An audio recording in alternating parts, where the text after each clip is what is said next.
Hello and welcome to a Source Gaming discussion. I'm your host Nantenjax, and joining me today is Spazzy D Hey guys. and a Shadowlink. Hello. And I've brought these two here today because we're going to talk about Metroid, specifically the plot. Now, I know a lot of people don't necessarily think about Nintendo plots. They're usually, unless they're being memed upon, like the Zelda timeline. But Metroid story has, I feel, is one of the more consistent ones. And I think anyone who'd seen like my review or potentially followed me on Twitter probably knows that I care potentially a little too much about the story, and so I have words to say about Dread and all of this. But the funny part is the only story that really gets added is I mean, because Prime doesn't even factor in at all. Like, it doesn't. No. Prime doesn't factor in. Although now Samus and Dark Samus have like a lot in common. Yeah. So that's a thing, I guess. Yeah, I mean, yeah. So yeah, the Prime games don't. The Prime games basically should be their own timeline at this point, right. And then because they don't really get factored into the 2D games at all, and like they're going to keep making them within their own space, ignoring anything that happens after the first Metroid game. Wouldn't it be cool if Metroid Prime 4 took place like right before Fusion or something? It won't. But it won't. No, it won't, because it's definitely taking place after Federation Force, because they teased for it. Yeah. So it'd be weird for it to then suddenly take place before Fusion and after Other M. So my point is, when you talk about the Metroid story, what you're really talking about is Fusion and Other M. Like, that's something that I think people have to really... because Metroid 1 and 2 and Super are like... Spazzy. Yeah? You're forgetting about the manga. Exactly. Yeah, okay, sure. So did Fusion to a degree. And Fusion came out first, so... Fusion was before manga, yeah. Okay, yeah. Yes. Because other... But then even more so, because then it was just stuff from that time period that I feel like, as an old school Metroid fan, feels kind of almost disconnected from Metroid's 1, 2, and Super Metroid, which had a much more linear, like, kind of simple story, and then they're all like, no, bunch of crap. Well, this is the funny thing, right? I only found this out recently thanks to Transparency's video on Metroid, which people should go and watch. It's very good. But like, when they were first doing Metroid, the first two Metroid games, there wasn't like an overarching story. They just did the first one, very simple. Yeah. Then they thought the second one was a natural follow-up. And then, like, Sakamoto's team sort of had to come up with where the story could continue now that they've basically wiped out all of the titular monsters. Yeah. So they did Super Metroid, which was basically just a retelling of Metroid 1. Yeah, Super Metroid is very much a remake of Metroid 1. Like, it had the same bosses and everything. So yeah, but then Nintendo Which Power... makes Zero Mission very funny. Because Zero Mission feels, in a lot of ways, a lot like Super, because... Well, so this is the thing. So, like, the Nintendo Power at the time in America was doing comic books to line up with the Super Nintendo game. So you got that Super Mario Adventure one. There's, like, the A Link to the Past comic. They did the Farewell Falco Star Fox comic that takes place between 64 and Adventure. So, like, Nintendo Power did... And they did one for Super Metroid. But obviously Nintendo hadn't actually expanded anything in the timeline. So the guy who they got to do it, they basically gave him free reign to sort of write whatever he wants. So he fleshes out a lot of stuff that they then retroactively just took and started adding to games like Fusion and Zero Mission and stuff. Like, the whole backstory about the fact that Samus was, like, raised by the Chozo just comes from this comic. That's where it originates from. Even, like, the characters from that then get retroactively added into the canon through, like, the manga and stuff. They're like, oh yeah, this guy who appears in this one random Nintendo Power comic, he is now an official character, and he's going to appear in the manga now. Oh, the guy who's literally, like, the Prime Minister of the Federation, who appeared in one panel in this comic, is now also, we're going to see his rise from Chancellor to Prime Minister in the manga. Like, they just took everything from there, and then, like, Zero Mission and Other M are then also then just retroactively based on the manga itself. So like the story is a mishmash of various different people's ideas all thrown together. But like I like to at least think, other than the Nintendo Power comic, that Sakamoto has like this idea that he had for a story and was trying to keep it consistent, because I actually do think it is pretty consistent up until various points of Other M, which are a bit funky. Let's do like I guess like a quick recap of the story so far. Not like let's cram it, guys, but just yeah. Just to touch base. I mean, so I can do a very brief overview of the story. I'll ignore Prime. I'll say where it takes place, but I'll ignore it for the most part. So like Samus's story, she's born to two humans, Rodney, and I can't remember what her mum's called. I don't think it really matters, to be honest. Her father's name is Rodney. Yeah, God. Chief Rodney Aaron. I'm pretty sure. Yeah, Virginia Aaron is his wife, and father's name's Rodney. One of the first of Samus's many fathers. So they are like they both work for the Galactic Federation. I think Virginia's a scientist, and Rodney is like the guy who looks after like a commanding officer who looks after this mining facility, and they're mining this really powerful energy material that's designed for space travel, basically. And then one day, the Chozo somewhere else discover the X parasite on SR388, I think it is, or is it Zebes? It's one of the two. So they discover the X parasite. They decide that they need to develop something to be able to kill it. So they go to this planet and they basically be like, we need this energy, can you give it to us? And they're like, sorry, it's Galactic Federation property, we can't do that. So, but while they're there, one of the Chozo, the leader of them, meets Samus as like a small little child, like 3-year-old. And they get along, and then the Chozo leave, but the space pirates see the Chozo go there, so they go there, and they start attacking the base to try and steal whatever, because they assume whatever the Chozo wanted must be valuable. So they go there to steal it. Yeah. The X are native to SR388. It is SR388. I always get SR388 and Zebes mixed up. Because they essentially play the same role. Yeah. One is the planet that the X come from and where they make the Metroids, and the other one is where the Chozo live and where the space pirates take over. And I always get them mixed up in my head. But yeah, so the space pirates come, they attack everyone, they start killing everyone. Samus's dad literally blows up the entire base, assuming after he sees his wife die, and the only two survivors are Ridley and Samus. And then Ridley runs away when the Chozo show up again. So they adopt Samus and they like heal her. Also, Ridley eats her parents, right? Yes, yeah. But Samus is just far enough away from the blast that she only gets injured by it.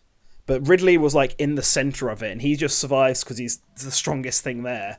But he's like badly injured, so he's dying, and so he just starts eating anything that he can find, which just happens to include Samus's family. As an aside, I feel like because of the Prime games in particular, I feel like the space pirates feel like a much bigger part of Metroid than they are. Because really, they get kind of written off pretty fast. Like they weren't involved in Metroid 2. So it's really just Super Metroid and Metroid. That's it. Yeah, pretty much. They're involved in Metroid 2 now. Well, yeah. Yeah. At the very end. Yeah, and that's true. But anyway, so the Chozo adopt Samus, and they also adopt... they don't adopt... Well, that's not the right word. They take the energy that's managed to survive from the mining facility, and they decide that they're going to heal Samus, and they decide that they're going to make her like a super powerful warrior, and they're going to use this energy in order to make the Metroids, which is also the ultimate warrior. So they're trying to experiment making like super powerful beings. So they give Samus DNA from a Chozo called Greybeard, and now we found out through Dread that she also has the DNA of a Chozo called Ravenbeak, who's from a different tribe. Spoilers. I have to interject. Yeah. I have to interject. Their voice, they are Grey Voice. Is it Grey Voice? Sorry. Yes. So something I want to point out that I was thinking about. So, Grey Voice is part of the Toha tribe, then, right? Yes. Same with Yes. Quiet Robe. They're the only ones that can control the Metroids, correct? Yes. So is that why the baby Metroid imprinted on Samus? I mean, that could definitely be a retroactive way of explaining Yeah, I was that, about absolutely. to say because they're the only because if she didn't have that DNA, then she couldn't have controlled them. Like that, I thought that was kind of like a neat little thing. Thinking about it, Yeah. Anyways, yeah, Yeah, so Old Bird is the leader of the what's their tribe called? The Thoa? Is that how you say it? Or just Toha? Toha. Toha tribe. So Old Bird is the leader of that, and Grey Voice is like a high up member of it, and he gives his DNA to Samus, and then but that's the science side. Ravenpeak also gives his DNA to Samus, and it's kind of implied that it's thanks to his DNA that's why she can use the power armor. Like that seems to be the implication, Yes. because like not only were their hearts highlighted, their arms were also highlighted, the same ones they use in the power armor. Yeah, Which is he has interesting power because it's armor, never too. really and he has it. It's never really been implied before that it's a special thing you need DNA to use. I mean, it makes But I sense guess. because it would unlock because her armor always seemed to be keyed specifically to her. Yeah. You know what I mean? Mm-hmm. So I could see it being something that maybe you don't need special DNA, but it would at least be like like somebody couldn't steal her suit. I always kind of assumed that, Yeah, that makes sense. like a DNA So- lock. I also think it makes sense because before I feel like the Chozo always seemed like because we don't really I feel like get introduced to the Chozo properly. We see their statues and stuff in Super Metroid, whatever. Yeah. But we don't get introduced to them properly until I think like Zero Mission at the end. You kind of learn that they make the Metroids and other things like that. But they always Yeah. seem like a very scientific group of people. So it was a little incongruous that Samus that they had all of these like warrior things that they give to Samus. These power ups that she found weren't created just for her because she found them in like ruins and stuff. So you'd figure that there would be a sect of Chozo that would be warriors. So that part of it I kind of get. I think that's fine. I like it. So it's the way it was sort of explained prior was that originally the Chosen were just an ancient race. Now they're not so ancient considering they're still around. Yeah. But like they were originally implied to be like really powerful, and then they chose to focus on science instead of being. And now that they've made the different factions of them with the Morkin, now they're saying, oh, some of them remained warriors, some of them didn't.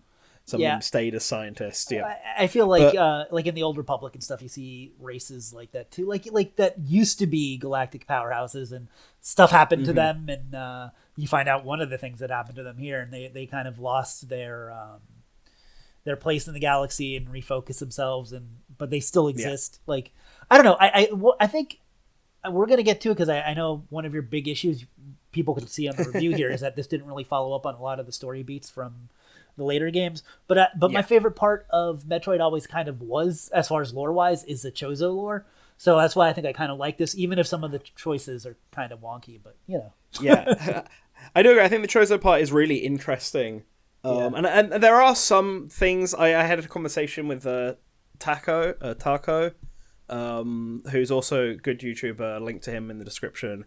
But he's been doing a lot of looking at the environmental storytelling of this game, and there are some pretty nifty things that are theorized from what you can see from there, which I guess I'll cover and I'll mention when they're like a bit more speculative.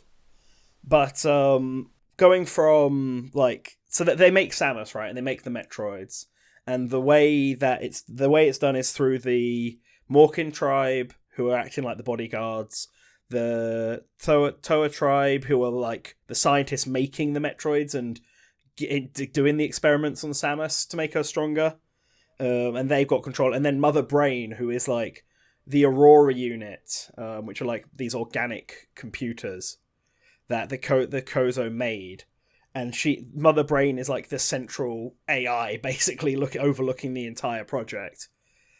And they go do this, and then Samus gets raised by the Chozo. She's trained by Mother Brain, sent on practice missions and all stuff like this. She learns about the local wildlife of Zebes and explores it. While this is all happening, they take the Metroids to go and get rid of the X-Parasite, which they do with both the Morkin and some of the Toa tribe. I'm going to get this right eventually. And then, But after they see how powerful the Metroid is, they begin to realize like how dangerous it might actually be. Because they were already worried it was going to be super dangerous. They didn't want to let the Galactic Federation know this was something they were doing. It was all very much hush-hush. But they decide that actually maybe we should just destroy all the Metroids. But Ravenbeak doesn't agree with this. And so the Morkin tribe effectively kill off all the Toa that they take to SR-388, except for Quiet Robe.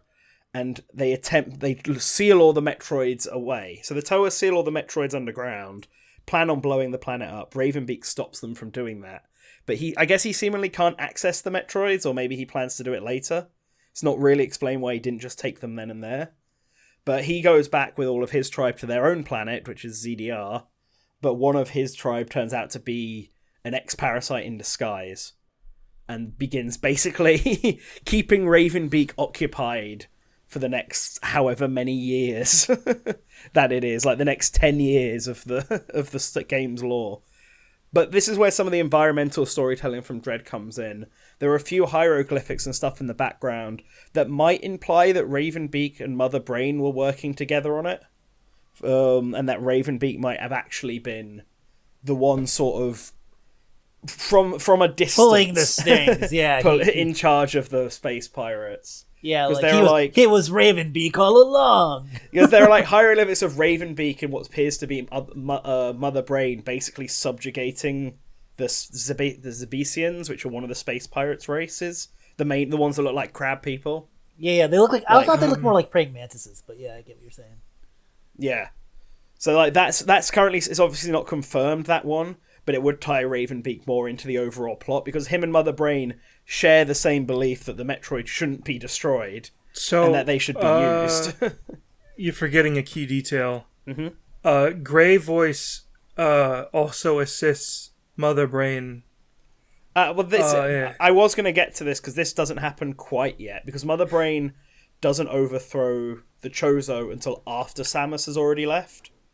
Okay. Which is sort of the next step, because Mother Brain wants to train Samus up to be a warrior, and wants to, like, a cold and hardened killer sort of thing, and work with her and eventually become a leader of the space pirates. Like, right. That's what Mother Brain's intention is for Samus. I want to see Mother Brain recruiting Kraid, because Kraid is a space pirate, so, like, I don't understand how...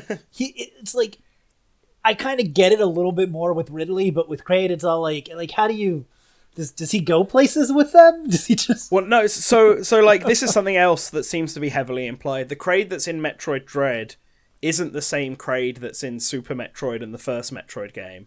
It's just another member of its race. Yeah, well, because timeline-wise, because the Morkin obviously start dying out. Yeah, well, they clearly seal him. They're clearly the ones who sealed him there. Yeah. But from the timeline, the Morkin haven't left ZDR since, like, the Metroids were invented because of the X-Parasite, which means they can't possibly have collected the Kraid from Super Metroid, because by Super Metroid, Ravenbeak is literally the only one left. So we see from one of the gallery things that the Kraid they take is like a fully formed adult. He's not one of the mini Kraids that are in Super Metroid and Metroid 1. So he must be... This just must be a different member of the species. Yeah, Kraid is... Why they sealed him up, I don't know. Well, it might have been an experiment. They were obviously doing experiments on different I would assume things. so, yeah. Yeah, and then this Kraid, like, skipping to the end of the game, there's the X-Parasite with Ravenbeak. Looks like it had experiment, 57 stuff and Kraid stuff, so... Yeah, it also looks like it has stuff from that creature that was underwater. Yeah. The octopus one you fight. Yeah. So it's got a bit of that. So this Kraid is, like, super extra dead. Yeah, this Kraid is donezo dead. This one is gone. It's assumed that the one in Super Metroid was also dead. yeah. But but if this they're is a race... Yeah, well, because this is one point that people don't really realize, but, like, obviously Mother Brain, Ridley, and Kraid all survive the first Metroid game. Yes. And they just spend the next however many years recovering from the attack. Yeah, fighting Captain And then and then they all eventually die in Super Metroid. But does Mother Brain die? Wow. Let's continue. Whoa. to new. So Mother Brain wants to train Samus up to be the next space pirate leader. She obviously doesn't say this out loud, but Old Bird wants Samus to like develop by seeing other places, and so basically sends her off to military school. And when she's 15. So then some time passes. It's not specified if it's just a year or if it's 3 years or whatever. But Samus ends up being a part of the police, basically, the Federation police. And this is something that Shadowlink and I were talking about beforehand. That it's a bit confusing, the actual layout of the Galactic Federation, because they're clearly the government, this big organization. But then there's the Federation police, are basically what they've always been known as, until one game where they changed it to the Federation Army. And then it was I think Prime Games call it the Federation Corps, and then Marine Corps, yeah. And then other M calls it the Federation Army. Other M in the manga call it the Army. Well, the manga calls it the Police Force, but I think the manga also has the Army as a separate faction. The manga also has the Army. I believe Other M is just implied to be that same faction. Yeah, but like Samus is obviously part of the Army in Other M, but in the manga she's a part of the Police Force instead. There is a potentially implied time, because in the manga, before Other M came out, Samus, there's an event that happens, I'll explain in a sec, and then it says that Samus left after that. But if you follow this timeline, then she never actually worked under Adam. So rather, it could be more like that would make everything even funnier if she just like it's just a guy I knew. Like I passed him in the hall sometime. He seemed really great though. But it's in one meeting with him where I put my thumbs down. But yeah, she was part of the police force, and then she finds out during a mission, which is also the first time she meets Adam. They basically capture a space pirate captain and grill him for information, because they're like kidnapping humans and stuff and enslaving them. And Adam comes to that interrogation, which is also Samus, two of her friends who are part of the same police force, and Chief Hardy, who's one of the few characters from the original Nintendo Power comic they decided to keep canon, who's just like this balding, mustachioed police guy. But they find out from them about the Kozo being basically taken over by the space pirates, which causes Samus to rush off to try and help them, being told that she should wait because the Federation needs time to get ready, but they'll go. And then Adam being like, look, I'll give you like 12 hours to do it before we do a full military like strike on the planet. And then she sneaks off and her two friends sneak off with her. But yeah, you find out that the Kozo got Mother Brain has overthrown them. Grey Voice, who's Samus's dad, but she doesn't know this at this point, betrayed the Kozo in order to help do this, and he becomes like a captain in the Space Pirates along with Ridley. And the two of them, and they start using this Chozo technology to make the Space Pirates stronger. But during all of this, Samus comes and basically rescues all the Chozo, has a PTSD attack when she sees Ridley for the first time, which makes more sense happening here than it does happening like in Other M. Other M. I feel like they just wanted to recreate that, but it doesn't make sense. It's basically that. It's like that exact scene, but like with no Anthony to come in and help her. I am a lot more forgiving to that scene in Other M than I was in the past, because trauma just happens like that. Yeah.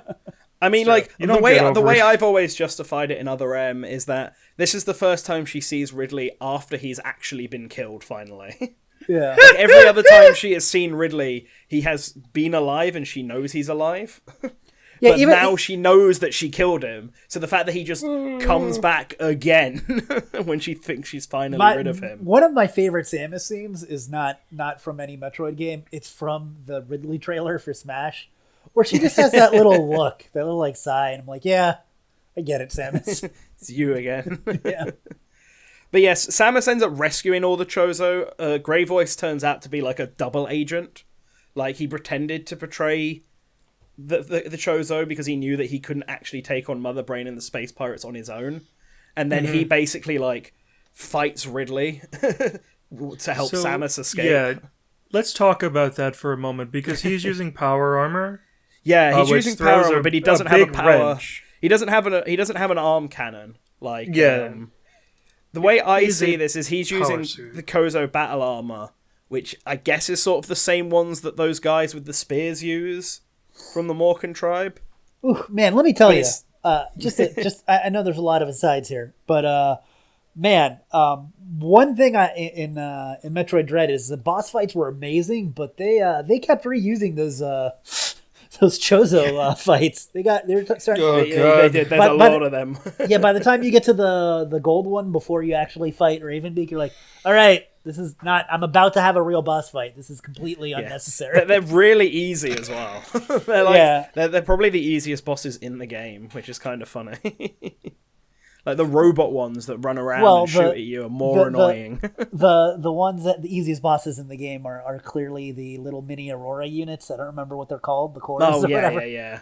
Little The mother mother brain. calls they're called. Yeah. Yeah, I like this. I'm really glad they included like a little mother brainy thing. In there. Yeah, it's good. It's a good piece of continuity. Yeah. That the Chozo race uses like organic computers with big eyeballs in them to control things. Although, I got a theory that the mother cores, the reason there's so many of them, and also the reason they're blue instead of red, is because they're weaker than Mother Brain is. They're not as Yeah. advanced, so that they can't overthrow them. So that they're just there to compute stuff and not actually have their own thoughts and intelligence and shit like that. In the same way that Mother Brain is basically a sentient being. They have just enough power to shoot giant beams. Yeah. Take care of minor grievances. But yeah, no, yeah. Old Bird, not Old Bird, Grey Voice dies fighting Ridley. But as Ridley goes to chase after Samus and all the Kozo, that's when Adam shows up with all the Galactic Federation soldiers and like basically blasts the fuck out of Ridley and co, who will temporarily flee the planet. Or they either flee the planet or they think they've killed them, but they're actually still on the planet. Because there's now like a big time jump after this. Although it does bring up the fact that the Kozo, even the ones that Samus grew up with, are still alive. It only happens to be the only two named Kozo that are dead. Old Bird, I'm pretty sure, dies. Old Bird's fate is unconfirmed. Right, but he's not amongst the Chozo that Samus rescues. Yeah. So it's assumed that he is dead. But yeah, he you never actually see him die like you do with Grey Voice. But It's going to be in the next game. but all the other Chozo are actually alive, which I like is like a big misconception that I think people had before Dread, that everyone just assumed the Chozo were dead and long since dead, when they're just not they're not at all. And I guess games like Prime don't exactly help with that, seeing as Prime is on Talon 5, which is another Chozo planet. But oh well, whatever. I guess it's after this event that happens that Samus then leaves the police to join the army under Adam. And When does he join the F-Zero circuit? I'm a little unclear on that's that at the very end. That's the next game. Okay, yeah, sorry. Metroid 6. Getting too ahead of yourself. But yeah, she joins Adam. She meets Anthony. She meets Adam's brother Ian, I think his name is. They go on adventures. She's like the only female in the group, so they call her Lady. And she's What like about the other most brother, rebellious. John? John Malkovich.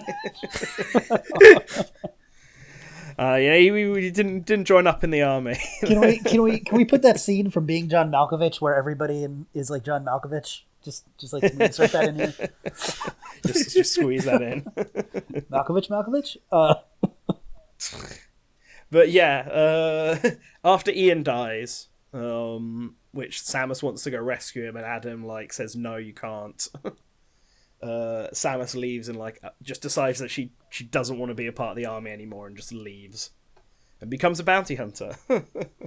And like I guess more time passed. Like there's no discernible time jump from this one, but there's like you can kind of figure it out. So Samus rescues like a little girl when Samus is 16 and part of the police, and then that girl joins the Galactic like academy, the Federation Academy, to become a part of the military when Samus comes back as a bounty hunter.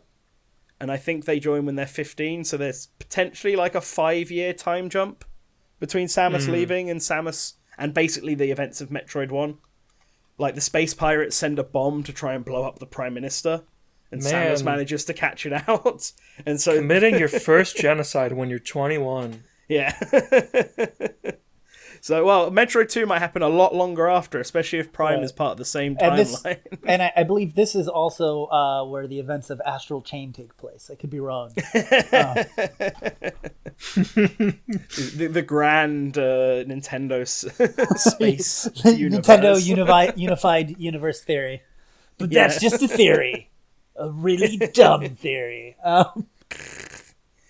So yes, then I guess that leads to the events of Metroid 1, which are slightly different in the manga. They're just sort of like sped up, I think. Like in the manga, Adam gives Samus the missiles and Morph Ball, but obviously that doesn't quite work, especially because Other M said that Samus basically hadn't seen Adam since she left the police. So that part, I think that like whole final chapter where they're just trying to adapt the first Metroid game is basically not canon, and was just done as a reference to the first Metroid game. But that's when that happens. The space pirates make themselves known by trying to kill the Prime Minister. Samus goes to deal with them and thinks that she has killed them and destroyed all the Metroids, but in fact she hasn't, because they survive. Very badly injured. Ridley Spoilers. has like a mecha suit. Spoilers, but we find out in the end that the real Metroid was inside of us the entire time. But yeah, that's where Metroid 1 ends, and I guess that's where Zero Mission ends, with Samus escaping. Yeah, she goes to the Chozo ruins. Yeah, there's a robot Ridley there. That's they're basically making the only Ridley addition for some reason. Oh, there was also like a mural that she was brought to by with Old Bird. We learned when she that was a little kid. We learned that the Chozo Did you see that in Zero are. Mission? It's very easy to trick them into making anything for you, because I really assume Ridley was all like, "Hey, I need a giant robot, military grade robot of myself made for peace." Like, sounds like a great idea. And also, they really like murals. That was established. Yeah, they do like their murals. That is a recurring theme. Especially given like Metroid Dread has a mural of Ravenbeak betraying the Chozo, which obviously can't be ancient, so it must have been made recently. I like was to it think, made by Quiet Robe when he was? No, bored? I like to think Ravenbeak made it himself. Yeah. I mean, when you're like the only survivor of your race and you can't leave the planet for like 10 years, I would guess like you to do think need something to do. I would like to think Ravenbeak commissioned it from Quiet Robe. He's like, Quiet Robe. remember when I killed all of your tribe? I want you.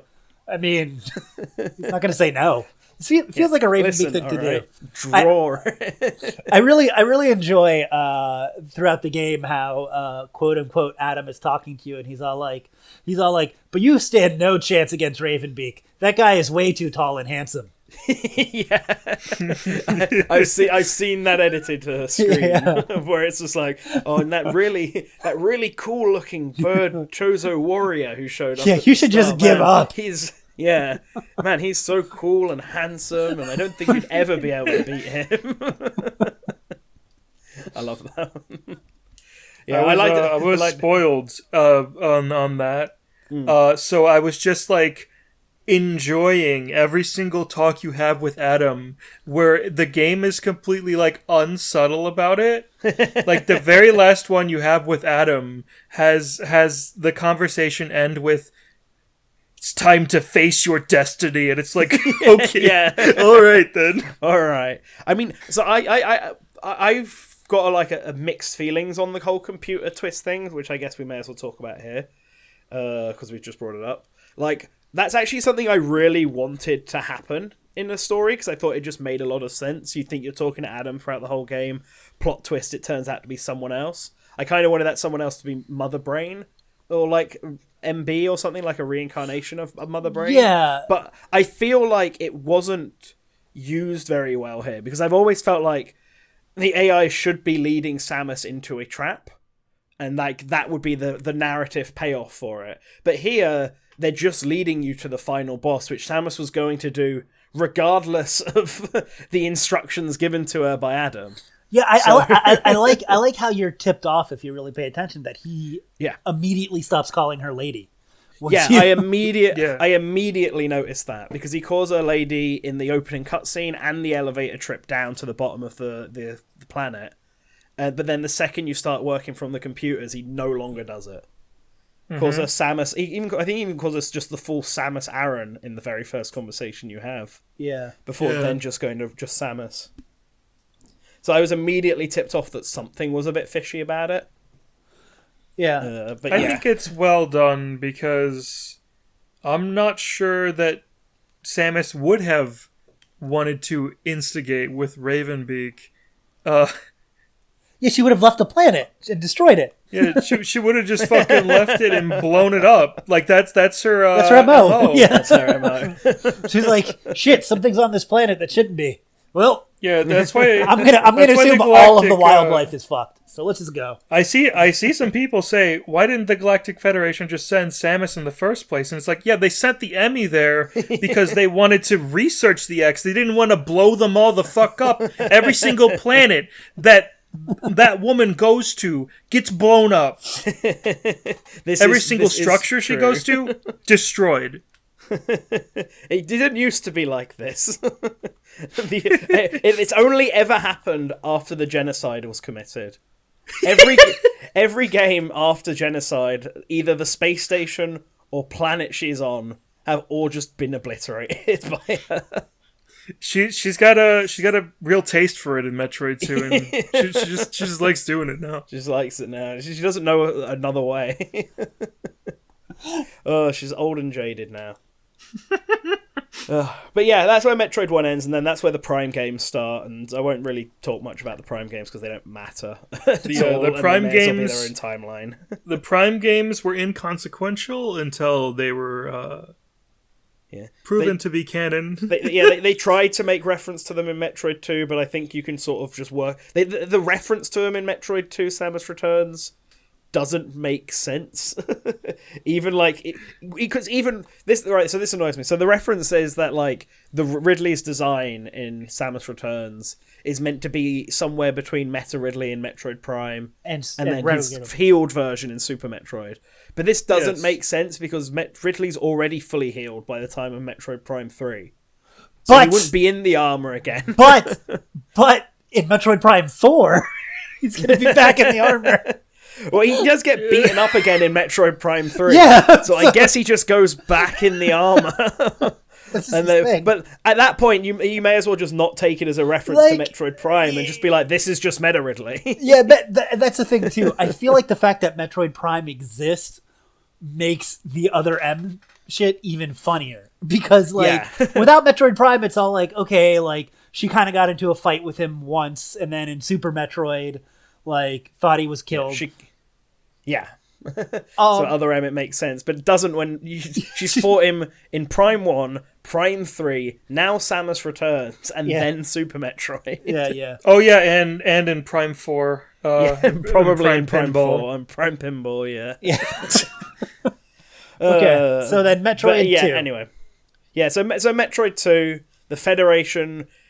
Presumably, because Prime, I guess, is canon in the main timeline, there must have at least been like another 4 or 5 year gap between the first game and Metroid 2. Yeah, I think during that time is when she goes to the Mushroom Kingdom and takes a nap in Peach's castle, I believe. Yeah, that's when that happens. Okay, just trying to fit that into my timeline. She meets up with Captain N and goes on a whole bunch of adventures, stories. Yeah. But depending on, I guess, if Prime is canon or not, or if it's in its own timeline, there is an unknown amount of time. But in this period, the Galactic Federation, half of it decides, right, we're going to wipe the Metroid out, but a secret part of it decides we're going to keep the Metroids for ourselves. And so Samus goes to the planet to... basically gets hired to go and blow it up. Samus, solely because she was the one who dealt with the first game, Yeah. So they're like, well, she's the only one who knows anything about the Metroids. She's the only one who's actually fought them and lived. So we're just going to commission her to commit genocide on its entire race, Yeah, which good- she does. Yes. Good thing they didn't hire. I guess I don't know if any of the hunters are still alive from Metroid Prime. Yeah, if Silex is still alive, Yeah. I don't know. I really don't know. Silex could be alive. Silex could be. he could be. We don't know what his fate is because Prime 4 We don't isn't even out know. yet. We don't even know if he's a he. He could be a robot. That's he could, true. He could be a robot, woman. Could be a she.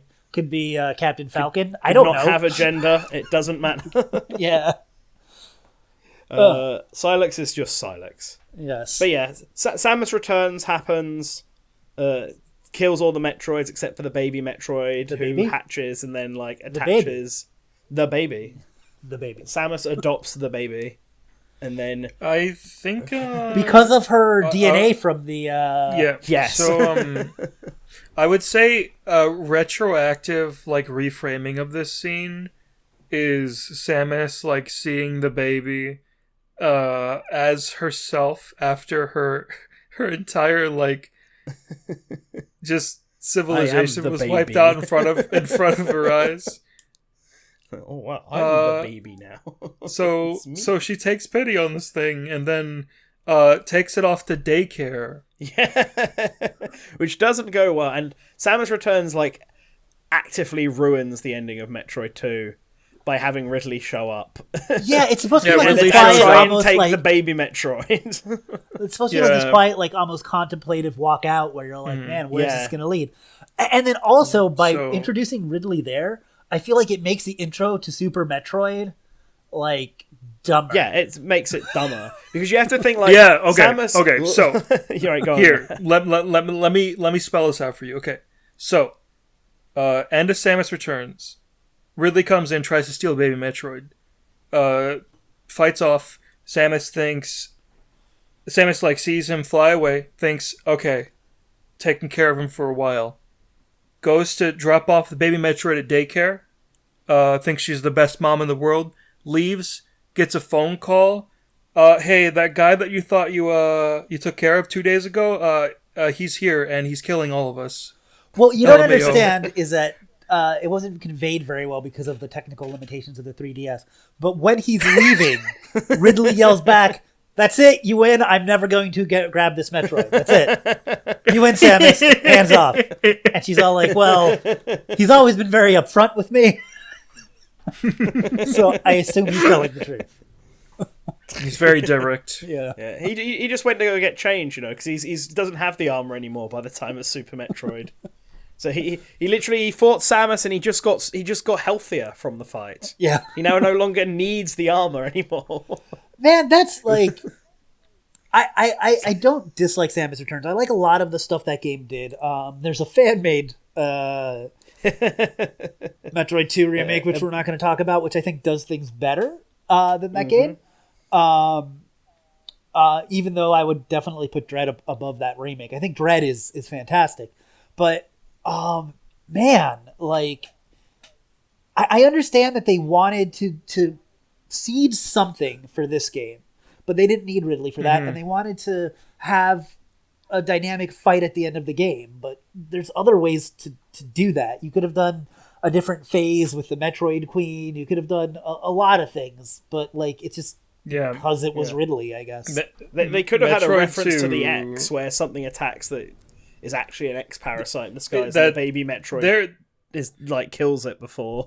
there is an Samus X can like identify thing it. in Yeah, they There- do like a there's little like a tease of teaser, after Samus yeah. leaves the planet, just to Uh-huh. like, lol, look, here's X-Parasite the there. X parasite. Yeah, it's I know Mercury Steam like wanted to include Ridley, but it's so weird because Metroid 2 had the most unique ending of the Yeah. canon series. Yeah. It's the only one without like a high octane escape sequence. It's the opposite of it. And while yeah.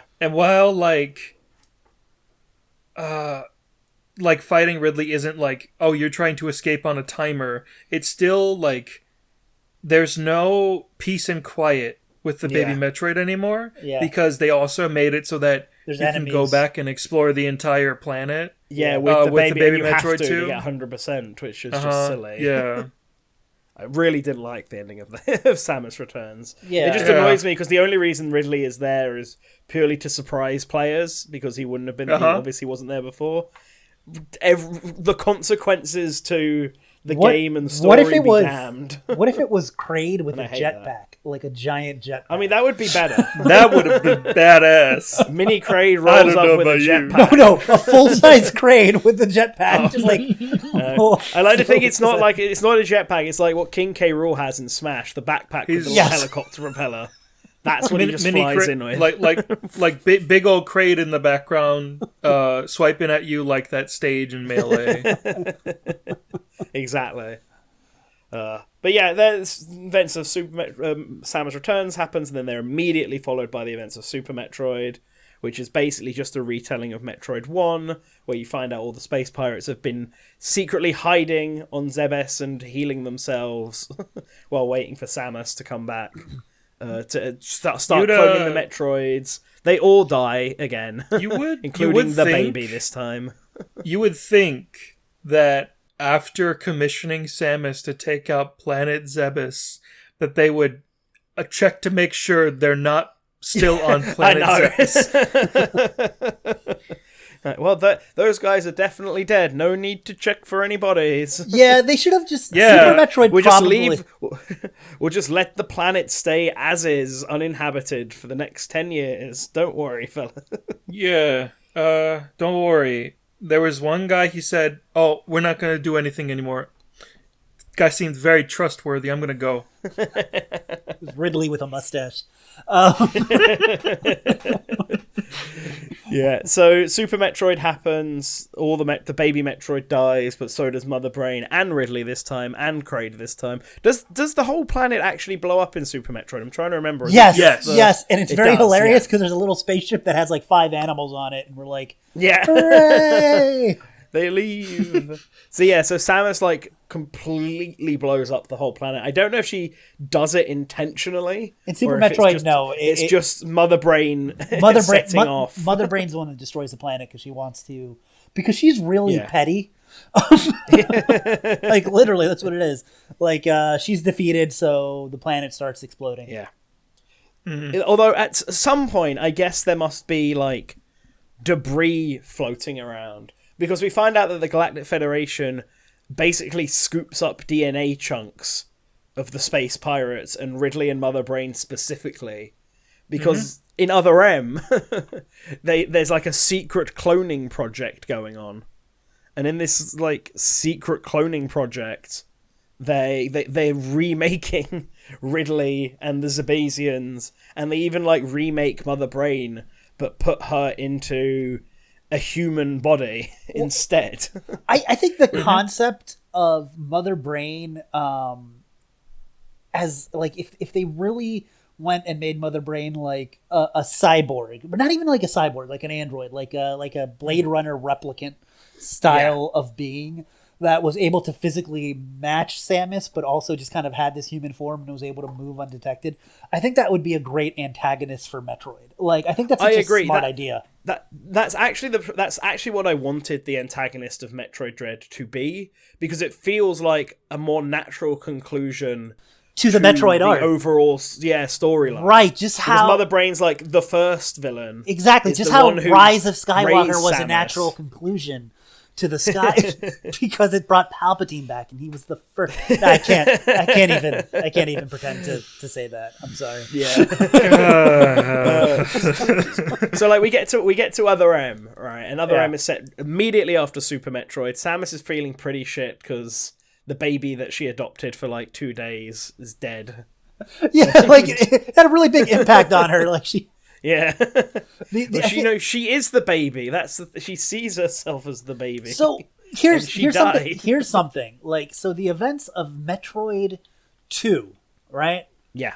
To Other M. How much time passed? Like a week? That was like one literally, week. yeah. Metroid 2 to Super Metroid, the amount of time is however long it took Samus to fly to the space station from the planet. And then the story from Super Metroid to Other M is probably like a week or so, because she goes over to the Galactic Federation, tells them what happened, takes a break, I guess, and has like a routine checkup to make sure she's feeling all right. And I get. It's not implied when they get the Metroid DNA from the baby. Like, do they get it? Did they manage to get it before Ridley attacked in that brief time period when Samus gave them the baby, or did they scrape the chunks off of her suit? Like... I'm willing to believe that there was a much bigger time gap because Ridley healed. Ridley was also being cloned. So that's true, actually, and they'd already cloned Mother Brain and raised her enough because so the reason that they cloned Mother Brain is because there's a secret part of the Federation, which I'm just going to call the Illuminati, because that's basically what they are. And they want the Metroids themselves, and they come up with it's called Project Metroid Ultimate Warrior or something, which is really silly because Metroid means Ultimate Warrior, so it's just Project Ultimate Warrior. Something like that. What if I'm just going to Google is on an actual Metroid Illuminati with a bunch of people from the Federation and Ridley, there's a table. It's all shrouded in darkness. So it's called Project Metroid Warriors, which is not a Muso game, but also just means Project Ultimate Warriors. Okay, which is a very silly name, but you know what? They probably don't realize that's what Metroid means. So, but this secret project to clone Metroids from the baby scrapes that they must have got from Samus's suit, and they make a clone of Mother Brain and put her in a human body because Mother Brain is one of the few people who can actually control the Metroids because she was there when they made Does that mean that she has DNA from the what's the Chozo tribe? The Toa tribe. Toa tribe. I mean, she's organic, right? So I'm assuming she must just have Toa DNA. Yeah. She just must be a Chozo brain, basically, but really big. But they clone her because I don't know why they don't use any of the Toa who are still alive for this. I guess they just don't want them to know that they have Metroids. Well, I think reasonable explanation. I think the Chozo in general are not. I think they obviously exist and they're doing stuff, but I think to the general denizens of the Galactic Federation, they basically don't exist. Do you know what I mean? They've gone into retirement. Yeah, well, they're basically in hiding. On their retirement planet. And, exactly, they're basically in hiding, doing things, and people don't make themselves known. So I feel like that's kind of what it is.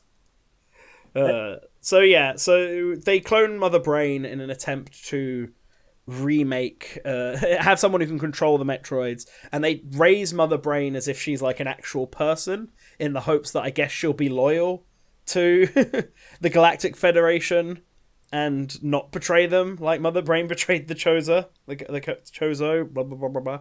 But they're also cloning Zebesians, they're also cloning Ridley, various other things. They're making a biological super weapon with Nightmare, which I guess kind of goes Nightmare. A bit funky. And I guess as well, so jumping ahead to Fusion, right? The AI in Samus's ship, who she names Adam, and has his personality, and seemingly has memories of Adam because he unpromptly calls Samus Lady, just like Adam would do, kind of implies to me that the Galactic Federation has not only figured out how to turn AI into actual organic people, but has also figured out how to turn people into AI. Yeah. I don't know if Samus's ship just has Adam's brain somewhere in it. They just took a human brain, his brain, and turned it into an Aurora unit and just installed that in Samus's ship. That might be possible.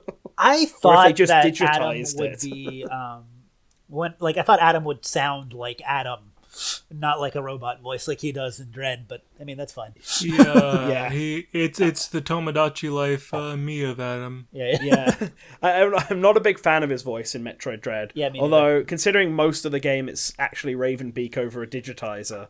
I like. Whoa! Spoilers. No. I like to think that that's not actually we hear his voice at the start, and I think his voice in the ship sounds a little better than his voice throughout the rest of the game, so they can tweak it. Maybe still, just I guess. Samus has a really shitty speaker system. Maybe, yeah. So since you brought up Ravenbeak, Do you guys think Ravenbeak is dead? And this is why. Yes. I'm not sure. I think he's dead. I'm not sure because we know that he already survived the next parasite attack.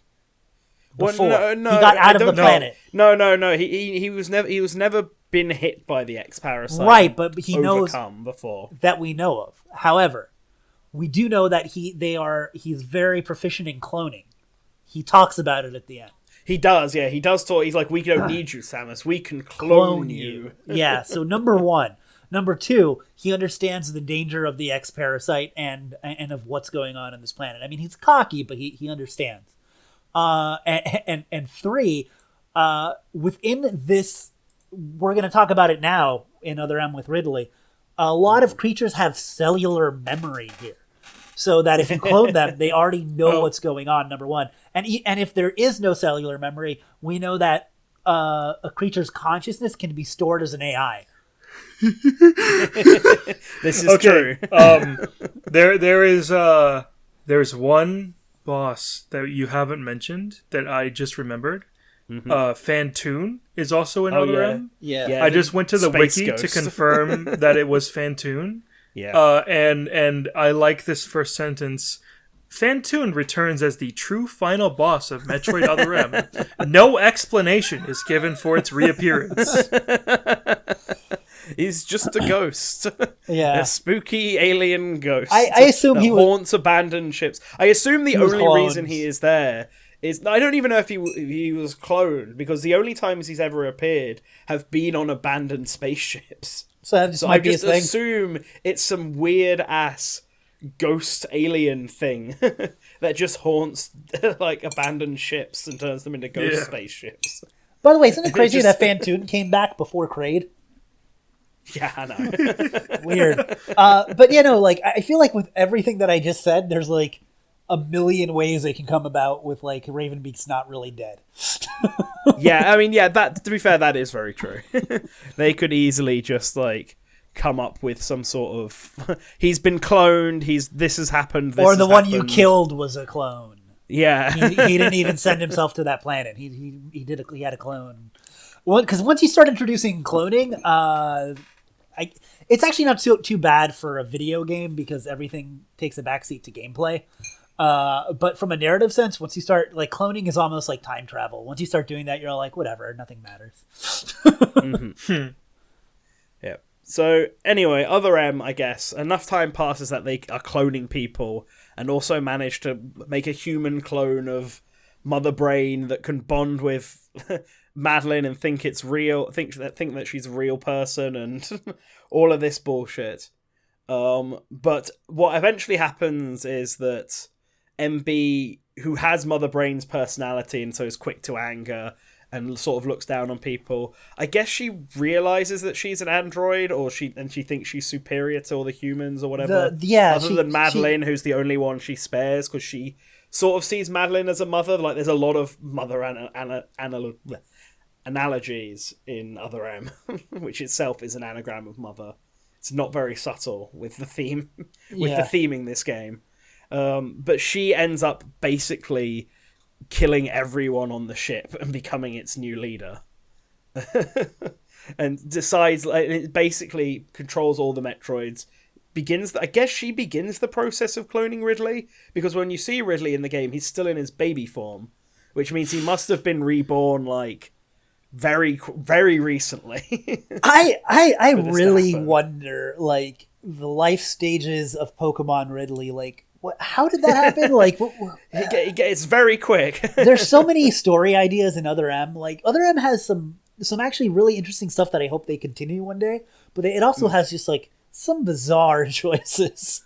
I mean, this is another problem I have with Dread. Other M has a lot of really cool ideas on paper that were just executed very badly in Other M. But there's ideas that if they had followed up on other games could be really, really good.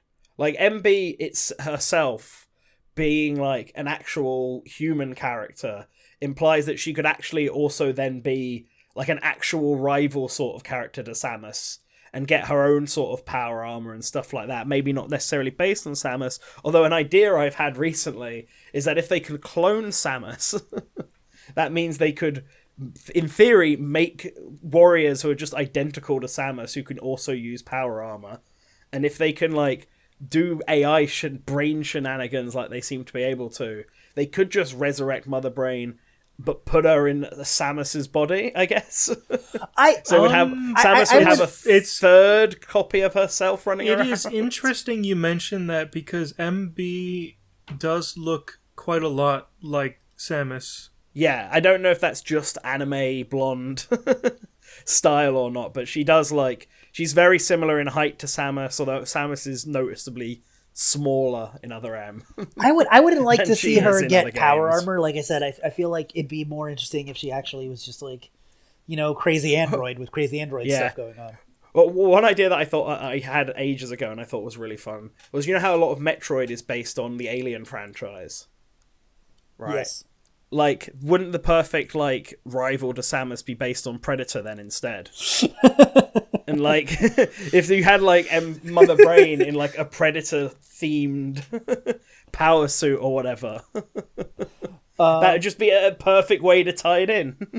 Yeah, I think it'd be great to have, like, it's funny, too, because Prime also drops a lot of, like, man, I would really love for the Prime series to get out of just that one time period. Like, how much stuff happened between Metroid 1 and Metroid 2.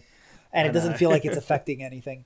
That's why it should be its own timeline at this point. The more Prime games they make, the harder it's going to be able to justify, because at some point they're going to have to be like, the entire Prime series happened in the space of one single year. Yeah, I'm really like the curious busiest about year the in story Samus's life. of Metroid Prime 4, because Dark Samus isn't a thing anymore. Phazon isn't a thing anymore. And that's kind of the entire that was what point the Prime game was about. Metroid Prime is literally named after Dark Samus, who is itself the Metroid Prime, which I guess, just to explain, is that the Chozo weren't just attempting to make Metroids with the energy that they got from Samus. They also originally were going to use Phazon to make Metroids instead. And it didn't. And so Metroid Prime is just this big insect that seemingly leaked this really powerful energy that they were going to use to make Metroids.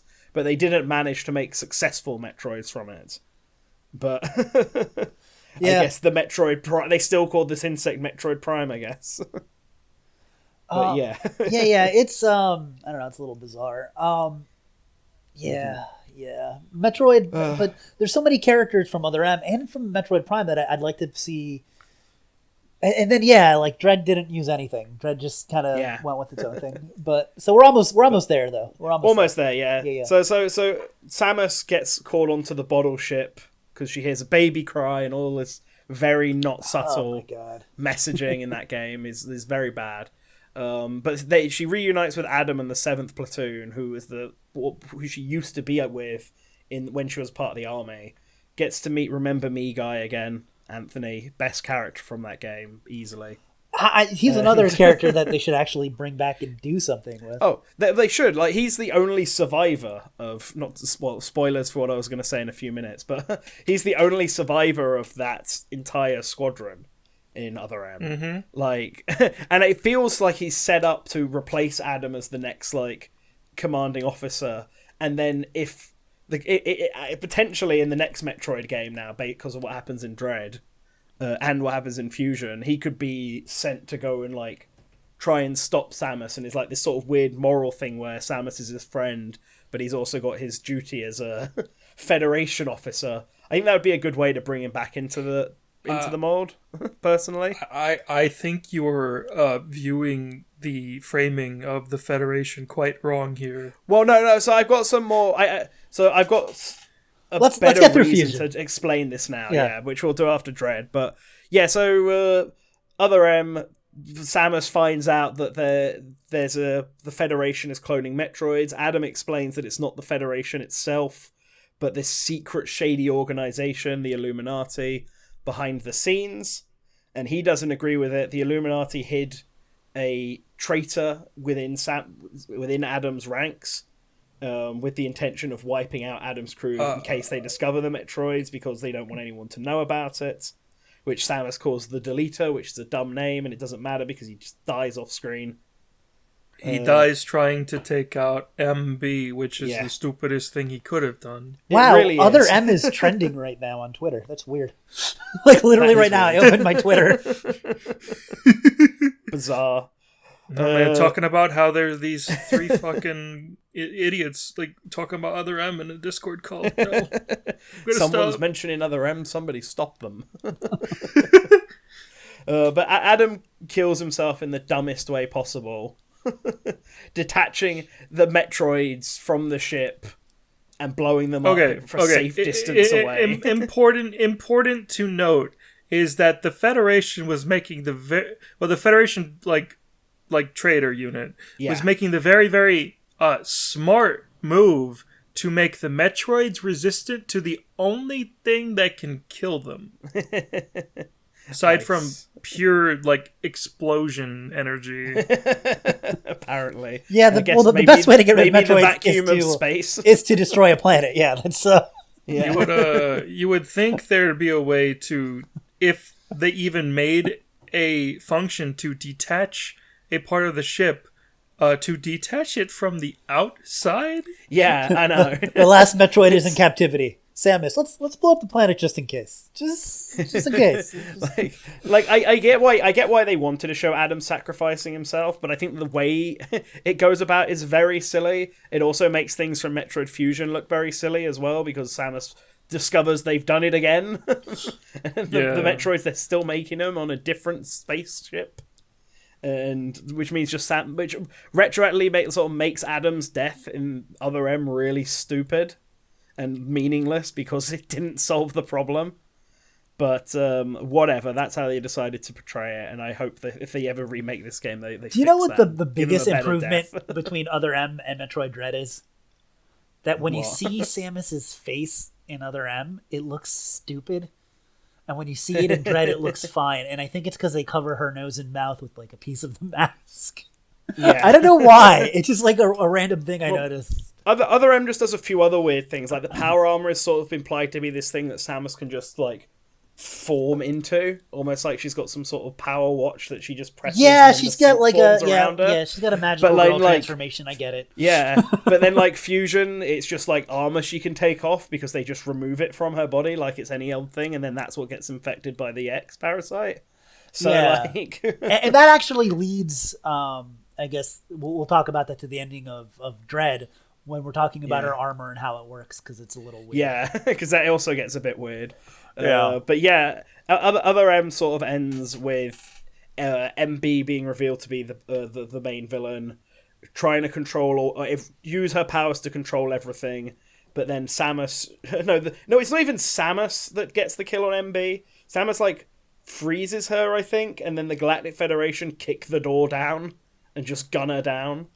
Yeah, I understand. It's like, what? I understand that Other M's supposed to be kind of an examination of trauma and loss and how that affects a person, but it's done in a way where Samus almost never feels empowered in that game. No, the only thing Samus does is kill Ridley again. No, she doesn't even do that, because Ridley runs away and then gets killed by Metroids. No, there's more. We're not done with the game. Well, I mean, yeah. So the end of Other M is that the traitor, I think this guy's being implied to be, if not the ringleader, one of the higher ups, comes in and is offering to escort Madeline Bergman out of the premises, presumably to kill her, so that she doesn't talk. Kill her or just take her to somewhere else. He won't let Samus take her away because she's not part of the Federation, and no members of the platoon are still alive. But then Anthony comes in. He's alive. He's like, remember me? He's like, yeah, remember me? And then, so because he's alive, he can safely, with Samus, escort Madeline out and take them back to the Federation. Yeah. And then Samus goes back to the bottle ship to go get Adam's helmet. She encounters Fantoon. She gets Adam's helmet. A self-destruct sequence is triggered for undisclosed reasons, and she has to escape from the bottle ship. It's because in the Metroid universe, the exit button is always right next to the self-destruct button, and just people get it mixed up more often than you'd think. Samus is just very clumsy. Yes. Yeah, no, Samus goes back and gets Adam's helmet, which I guess she just has now as a memento of him. Yeah. Yes. Which And I imagine her leaves. taking and talking to it when the ship's talking, like moving it. Yeah. She's just like set up like a mannequin with its helmet on. And she just talks to that the whole time. I She just imagine has she's a an very empty, lonely like, person. Galactic Yeah. Federation armor. Yeah. She was thrilled to get the ship AI because now she can add another piece to Can her we- fake Adam. Can we suit talk that she's about how building. much of Metroid Dread's presentation and story I feel like is a response to Other M? Yeah. Yeah, Oh, absolutely. It absolutely is, and I actually think that's one of the positive things I'll say about Metroid Dread's story is that I think it is actually presented very, very well, and it is kind of what I want from a Metroid story in terms of presentation. I think the way like, that I like the you get a lot ideas of- in Other M, but it's Yeah. presented very badly. I'm not a big fan of the ideas in Dread, but it's presented very well. I like the character of Samus and how it comes across. Like, Yeah. and I think the two. I mean, you know, we're not even really talking about the story of the game yet, but two times that you can really point out is look at her introduction to Ridley, which is like memed about at this point. You know, in Other M, when she knows, Yeah. oh my god, it's Ridley. To when she sees Kraid. Yeah. In Dread. She's like, Yeah. oh, it's you. Like you can almost The- see her the- eye roll. Like you can be like, yeah, whatever. Yeah. The big like turning point for Samus where I figured that where I knew that they were going to present her as this like badass who has no patience for anything Yes. was at the end of the first boss fight when she just like sees the boss coming in to do their like super move, fucking nonchalantly walks to the side without even looking at it, aims her arm cannon, charges up a charge shot, shoots the boss, and then jumps through like The Through tail. its tail hole. Yeah. Yeah. through a hole through the tail, and just like does a superhero landing. That was The that boss was crashes into incredibly the statue and yeah, that was crushes it. incredibly funny, but it is definitely Yeah, it informs her How character. yeah. yeah. It is like 100% a response to, oh, this isn't how I viewed like Samus would act. Yeah. Because this is what people think Samus was. Yeah, and you know what though? It's kind of funny because you can kind of reconcile the two, because I guess Other M was still, I feel like, I mean, I know it's post Super Metroid and all of that, so a lot has happened, but she's still a little bit younger. I feel like this is very much end of timeline, done with this shit, Samus. Yeah. Like this. Very much. Definitely. Yeah. Like Yeah. even, and I like another one is when she meets Quiet Robe. That's a guy's name. Yeah. And Yes. then like she points to the blaster, and then she just puts it down and like is sitting and just looking at him like, okay, this better be, this better be worth it. Like, they do such a great job of showing, but not telling her character. And yeah, part of that character is, wow, she's a badass, but there's a little nuance to it too, where like you can tell, like I said, she's done with this shit. Oh, absolutely. So much of the game is just her interacting with these extravagant, powerful beings and just wanting it to be over. Yeah. Regretting coming to the planet because it's too much of work. So it'd be a simple snack, you know, go down there, eat the X, leave. Yeah. And instead, she's fighting all these goddamn things. A guy dressed up in a big robot, a big bird-shaped metal suit.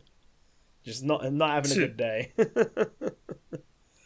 Yeah, Fusion then, I guess, next. After Other M, despite the fact that Samus went and blew up Metroid stuff and fucked up their plans. I guess Samus didn't, Adam did. Samus still gets hired by the Federation, I guess. To be fair, this is a secret organization of the Federation. They don't want people to know anything about them or what they're doing. The main The Federation official- doesn't have any problems with Samus at all. In fact, the Samus main is probably Federation, their biggest contributor, like Because- third-party contributor. because they saved Madeline, it is highly likely that she disclosed the information that there is this secret sect on the in the Federation. Yeah. So they have even more reason to send Samus to deal with this shit because there could be Metroids. True. That's the thing. It's like sort of implied. I think in the Ringleaders. That's actually what the Illuminati are called. That they might have been caught, exposed, at least some of them at the end of Other M. But clearly they're Yes. still around because they're also in Fusion. And this is something you actually let me know about. Yes. In the original Japanese version of Fusion, it's implied that it is just, again, the Ringleaders, or stated that it's just the Yes. Ringleaders who do the Metroid stuff. Whereas in the official English translation, they sort of state it's the entire Galactic Federation. Yes, But that's that is not incorrect. I believe Samus goes there with the knowledge that it is the Yeah. side sector that is doing stupid shit. Yeah. So the Federation doesn't have an issue with Samus, but the Ringleaders absolutely do, because this is twice now they've ruined their Metroid Warriors project. Yes. She's fucked it up. But yeah, she goes down. She gets asked to go down to SR388 because people have disappeared. So she does. They get attacked by the X-Parasite. She almost dies, but then they give her the Metroid DNA, which they have. I mean, they obviously they have it thanks to Other M. It's implied to be the baby's DNA. Again, how they got that, whether they scraped it off of Samus's suit or not, isn't fully explained. But like, they have it, and they give They have it. give Metroid. They give Samus the Metroid DNA, and in Dread, it's kind of implied that this only saves Samus because she has the Chozo DNA in her as well, and that if anyone else was just injected with Metroid DNA, they would probably just die. I mean, that They would probably just die. I appreciate that to a degree, because that way you don't have a bunch of like Metroid soldiers running around. Unless, yeah, exactly. yeah. It explains why they wouldn't just do this to all of their soldiers to make them stronger. Exactly. And in a way, I know that you're saying that you don't like that Dread doesn't connect to this, but it actually, because of the way Dread ends, actually sets up, I feel like, an opportunity for the next game to bring these people back as kind of the main focus and antagonist. Well, so that's what I hope they do. I think my problem with Dread's story is that in a vacuum, it's like great. It's a fine Metroid story, probably one of the better ones on the 2D side. But like, it's also like they were framing it as being like, we're going to conclude the events of Samus's arc. Like, I think Sakamoto even said this is going to end the final act in the story of Samus and the Metroids. But like, it doesn't really. It kind of feels like it closes things off, but it also only like closes one plot point off of several that were left dangling. And what's and then like the Chozo stuff was already closed off. It was just then reopened in Samus Returns, just to be closed off again, and they had to retroactively do stuff like, oh yeah, they're actually what's different funny Chozo is that you tribes, could use, and Samus has three dads now. What's funny is that you could very much have told this exact story without the Chozo, but with the what are they called? Absolutely could have. The Illuminati, the Ringleaders. The Ringleaders, because they wanted Metroid DNA. Oh look, that's exactly what Ravenbeak wants. Yeah, and they even have the Emmys, which were sent to the planet to extract. Exactly. So like it almost makes me wonder if that was the original story design, but then when Mercury Steam got involved, they said, we want to make it with Chozos. And they're like, we could do the same story with Chozos. Yeah, I feel like the reaction to Other M, because Other M was made specifically to set up story beats for Metroid 5. And I feel like what you said is basically the gist of it. Rather than the Chozos, it was going to be the Ringleaders. I think rather than Ravenbeak, it was meant to be like Mother Brain, but or MB again, or whatever, as a actual like powerful threat. To Samus. I was taken back. I was expecting the game to start with Metroid 5 and it didn't. Oh yeah. Yeah. It's in the trailers but not in the actual game. But it's like they all this stuff, and then you're right, it would be like by the end of it, Samus would go through all the same stuff where she becomes more of a Metroid. but like the ringleaders would be taken down, possibly even taken down by MB herself, who just doesn't really give a shit about them and is just angry lady. And then her and Samus would have a fight that would then ultimately end in Samus. Which would end in MB getting into a giant mech that looks like the Mother Brain. Yeah, that looks like the giant. Yeah, that would be great. But you're right. Like everything else could have worked. The Emmy would make sense to be there. Yeah, would make sense to hunt down Samus. Yeah, you could bring you could still have the X there and there. You could still have the X be there, like because if the Galactic Federation are open to having Metroids as warriors, I'm sure the X Parasite is equally as enticing if they can somehow research it. So it makes sense to have that there. You could even have like MB's armor could be based on Samus's armor, seeing as the Galactic Federation had it briefly both in Other M and in Fusion. Yeah. So like they've had a chance to research it and stuff like that. They're keeping chunks of it.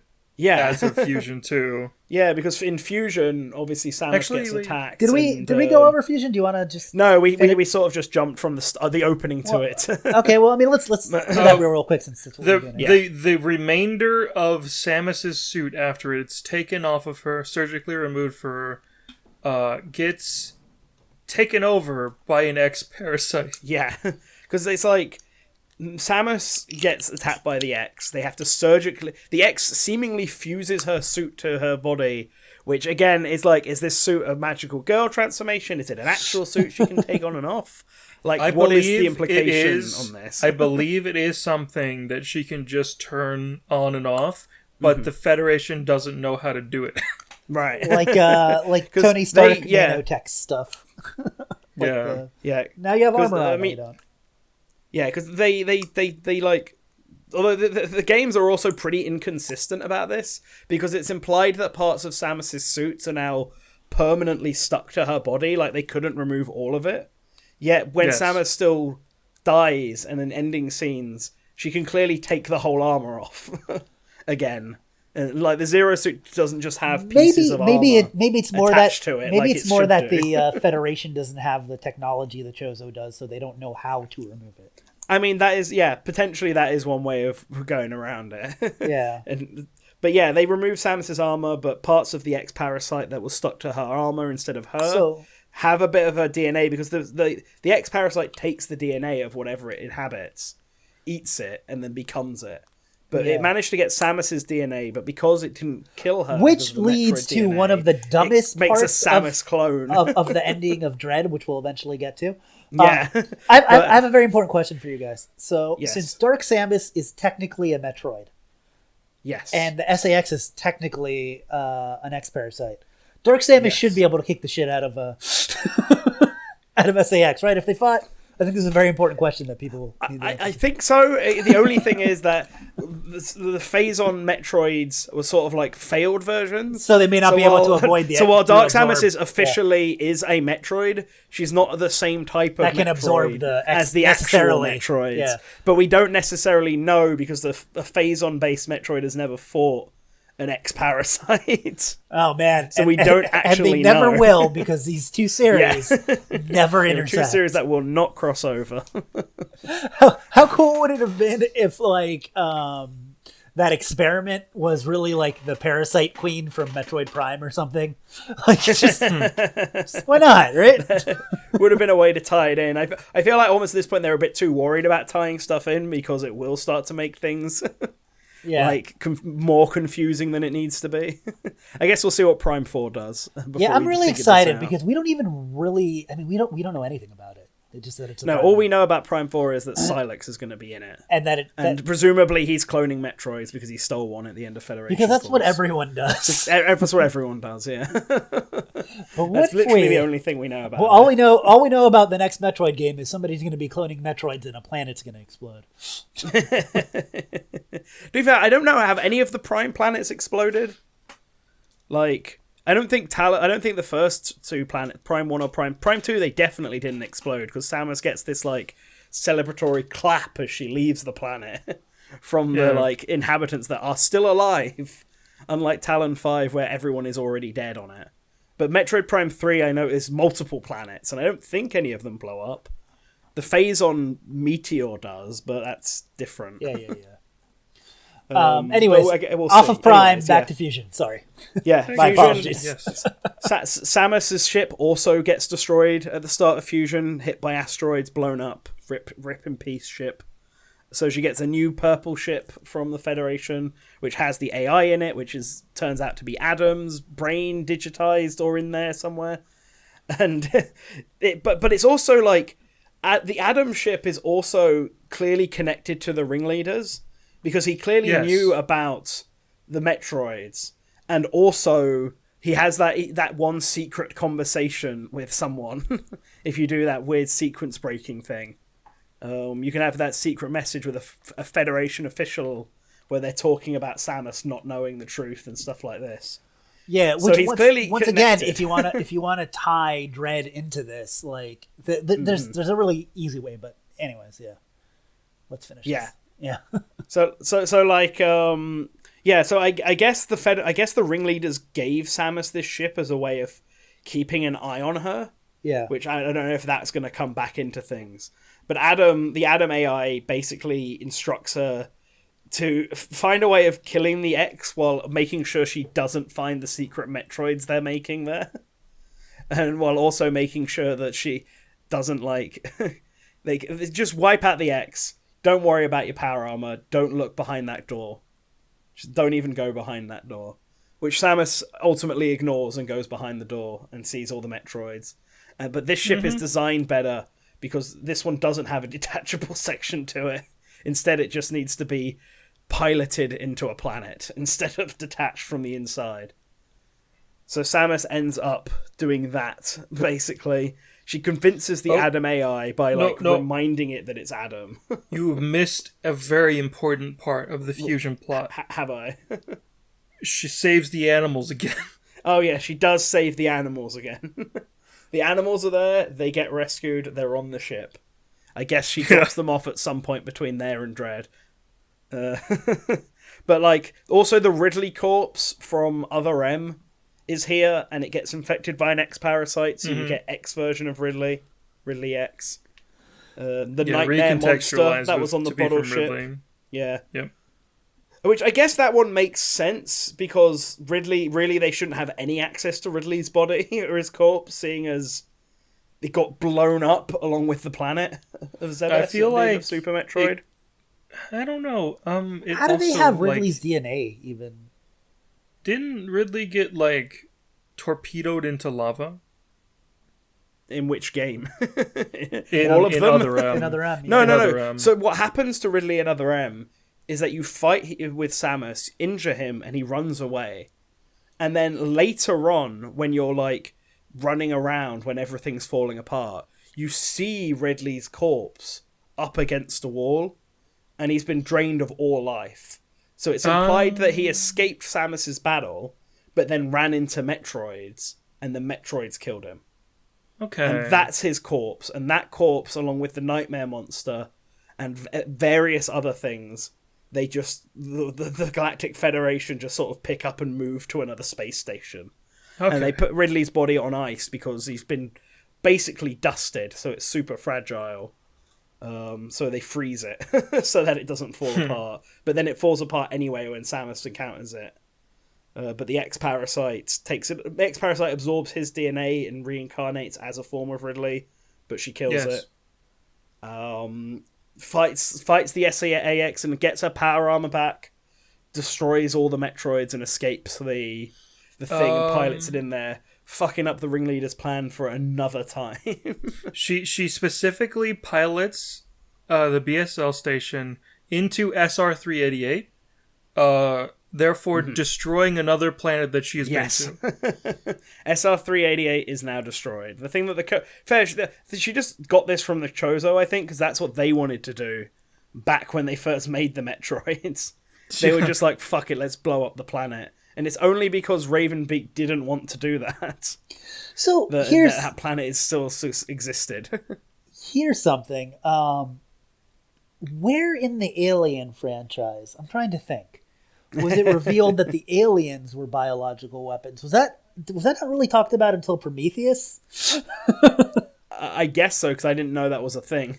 Yeah, no, So- they're created as bioweapons. I was gonna say, did Metroid do that first, or I was think so. Yeah, I guess so. that's interesting? That's interesting. Yeah. But yeah, that then leads to Metroid Dread, finally. So Fusion, she pisses off the ringleaders again, not the full Galactic Federation, but Samus and Adam are like keenly aware that people within the Federation are clearly sus. The Federation doesn't have a public reason for go for Samus, but clearly this sect of them are not on good terms with Samus anymore. But that leads to the X-Parasite. I just like how a video of the X-Parasite from this one planet just gets sent off. I like to think Ravenbeak filmed it himself and then like put it on a CD and like mailed it. He to put the it. Galactic He put it Federation. on intergalactic YouTube. Yeah. Lol, look what I found. Epic pranks. New life form? Question mark, exclamation mark, question mark. So the Galactic Federation send the Emmy there. The Emmy then they lose contact with. Samus goes there because she knows that she's the only person basically in the universe who the X can't kill. So even though I like at the start where Adam's like, I think the bounty on this mission is not worth the hassle of going to the planet and dealing with it. I would have really appreciated if he just said, "Why don't we just blow this one up now?" I find it odd that Samus, I guess, has two AI on her ship, because there's the Adam one, but then there's also clearly like a female voice at the start that's talking about the landing. And I don't think that's meant to be Samus. I think that's just meant to be I thought it was kind of the a ship, Samus but the ship already voiceover. has.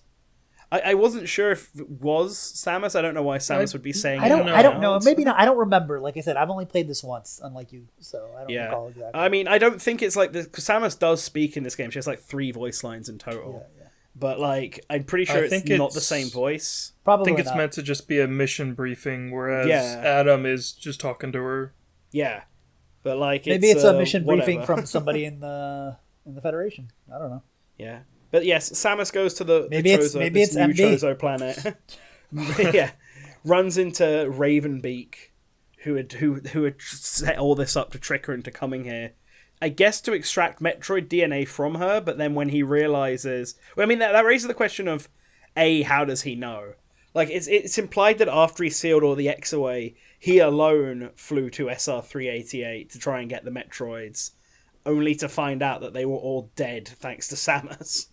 I guess. So- well, he was. and I guess this- he was another communicating with the pirates, right? So Well, yeah, so he's communicating with the pirates, but the pirates would have died at this point, given the difference between Super Metroid. Like, it's hard to say. If Ravenbeak was behind the pirates in the first game, it's hard to say if he was still behind them by the time of Super Metroid. unless he Because was by that involved with point- the ringleaders, which is possible. I could be, but I also don't He think has to so, be. because it sounds like the Chozo didn't want the Galactic Federation But to he's know not. at But all but the, about this. but He, but the he thing is, has to yeah. have been involved with the ringleaders, otherwise he would not know about the operation that just took place where she was injected with Metroid DNA. Well, that's the thing. Like, how does that's? I guess that is the only explanation for it. Because how would he know that? Yeah, 'Cause, like he clearly him and Quiet Robe clearly went to SR-388 to try and get the Metroids there, and that's when they discovered Samus had killed them all. And I that's mean, where when, he found out when that they do Samus had, when they do a new Metroid, a lot of this might be thrown out of the window. But if you're trying to reconcile this with what happened before, it only so the space pirates, the ringleaders within the Federation, and the Makin tribe of Chozo all seem to have similar goals. So Yeah. and we Yeah. know that all 3 of them at times have worked together. So it would make sense that if there is like a super Illuminati, like, do you know what I'm saying? It would include members of all of them, and that maybe I guess so. yeah. Yeah, that yeah, I guess that does make sense.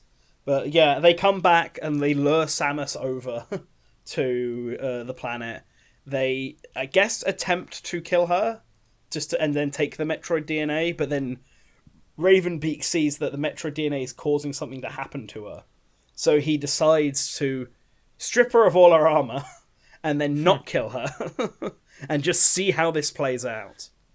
The Emmy are reprogrammed. The Emmy have the ability to extract DNA, apparently.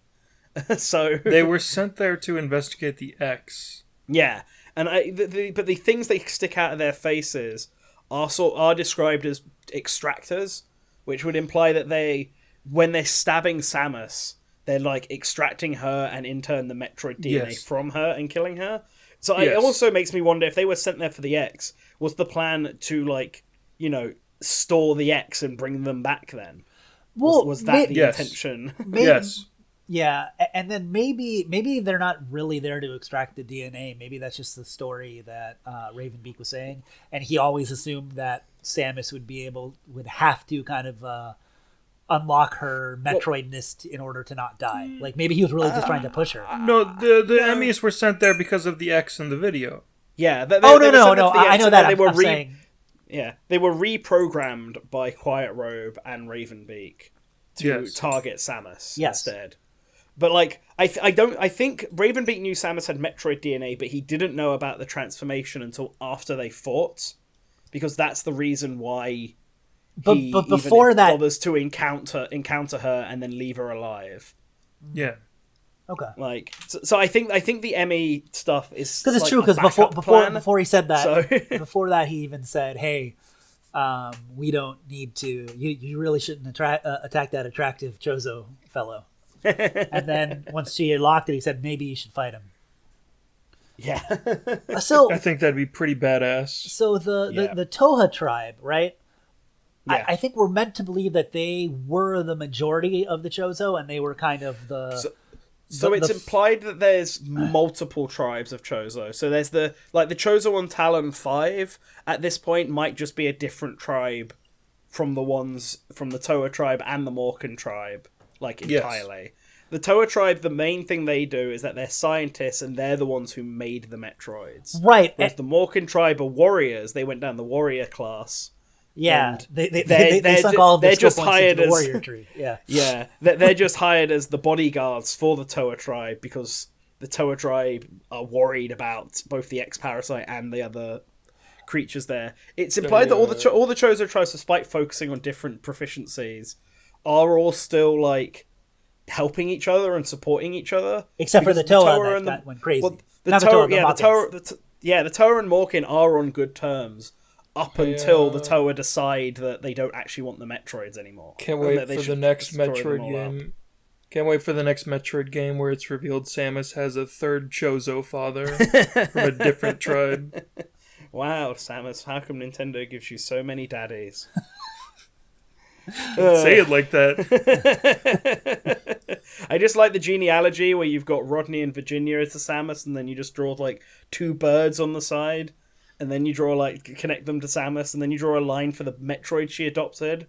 But then you have to draw that line back up to Samus because she now has DNA from the Metroid she adopted. She is fused with her child. She is fused with her child. and it's the only reason she has not gone crazy is thanks to the blood of her two other daddies.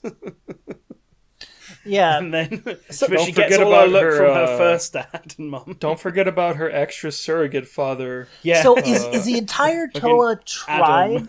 The Toa tribes are the one that created the Metroid.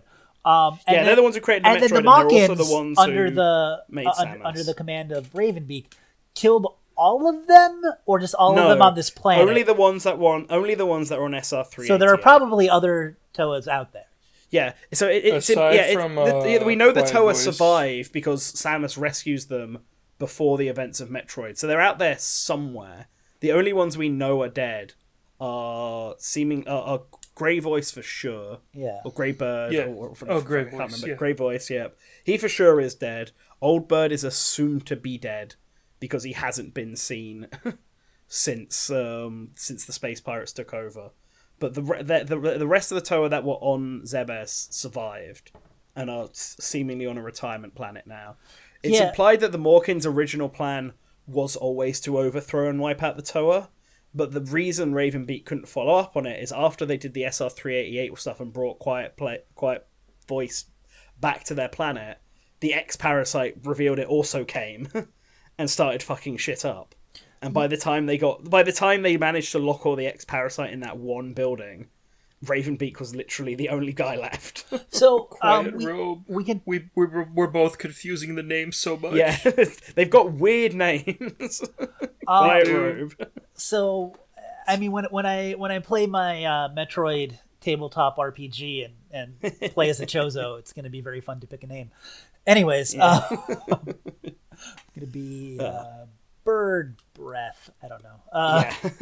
So, but the Chozo seem to have more autonomy under the X Parasite. We can talk about that, but let's finish up and then that's a weird thing. But yeah, so the Samus goes through, destroys all the Emmy, gets her power armor back, is tricked by Ravenbeak into getting stronger, and then meeting him on his flying spaceship above the planet for a face-off because Ravenbeak wants Samus to basically work with You thought it was Adam, but it was me all along. Ravenbeak.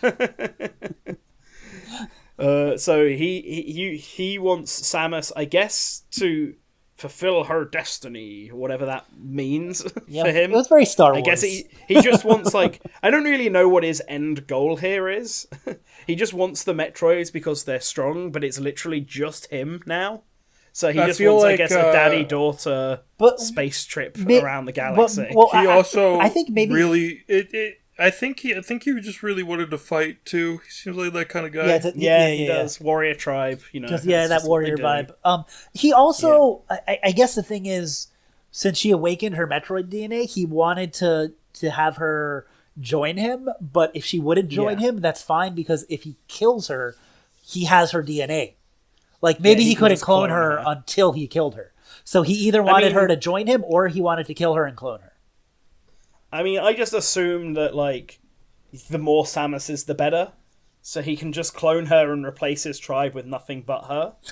But then if the original also wants to be there, then that is fine, too. Are the Machins The original alive? can be the leader of all the clones. Like, where are the other Machins? Well, they're all dead. It's implied that it's said that the X-Parasite killed all of them. And Ravenbeak was the only one left, and it's just been Ravenbeak and Quiet Robe basically on this planet. Like as an odd couple for the last decade. Roaming together. Yeah, which is why Quiet Robe had enough time to be commissioned to create a mural of Ravenbeak killing all of his family. And Ravenbeak, I guess, had the time to make murals of him and Mother Brain teaming up to get all the Zebesians. Very boring. Put them around the place because he can't do anything. I bet he goes and talks to Kraid a lot. Yeah. Yeah, he's just had a very hectic and then very boring decade while waiting to actually leave and find out what's going on with the Metroids. But yeah, then they fight, and Samus's Metroid DNA starts to gives her the ability to just absorb energy like the Metroids can, but like through her hand. And then after a big fight, after a really cool fight, I think the fight between Samus and Ravenbeak is actually pretty cool. I really like the anime-esque style where she runs up, punches him in the stomach with her gun, and then just like lets it loose. And like his entire robe and his cape and all that just gets exploded, and then he starts flying. The best boss fight in the entire series. Yeah, he starts flying, and then she shoots off one of his wings, and he casually rips the other wing off. Yeah, he's not having a one-winged angel moment. He's just going full no wings for this fight. And then dealing with that bullshit. But yeah, he nearly kills Samus still, but then Samus goes full watermelon. Yes, watermelon Samus. Samus activates her Super Saiyan 4, the Super Metroid form. One thing I'll say about this is that you're like, how does that interact with the armor? How does that make sense? Well, to be fair, since Fusion, it was kind of the same thing. Like, her armor is integrated into her and integrated with the Metroid DNA. So, if you pay attention, and the games do too, her helmet design changes with every game.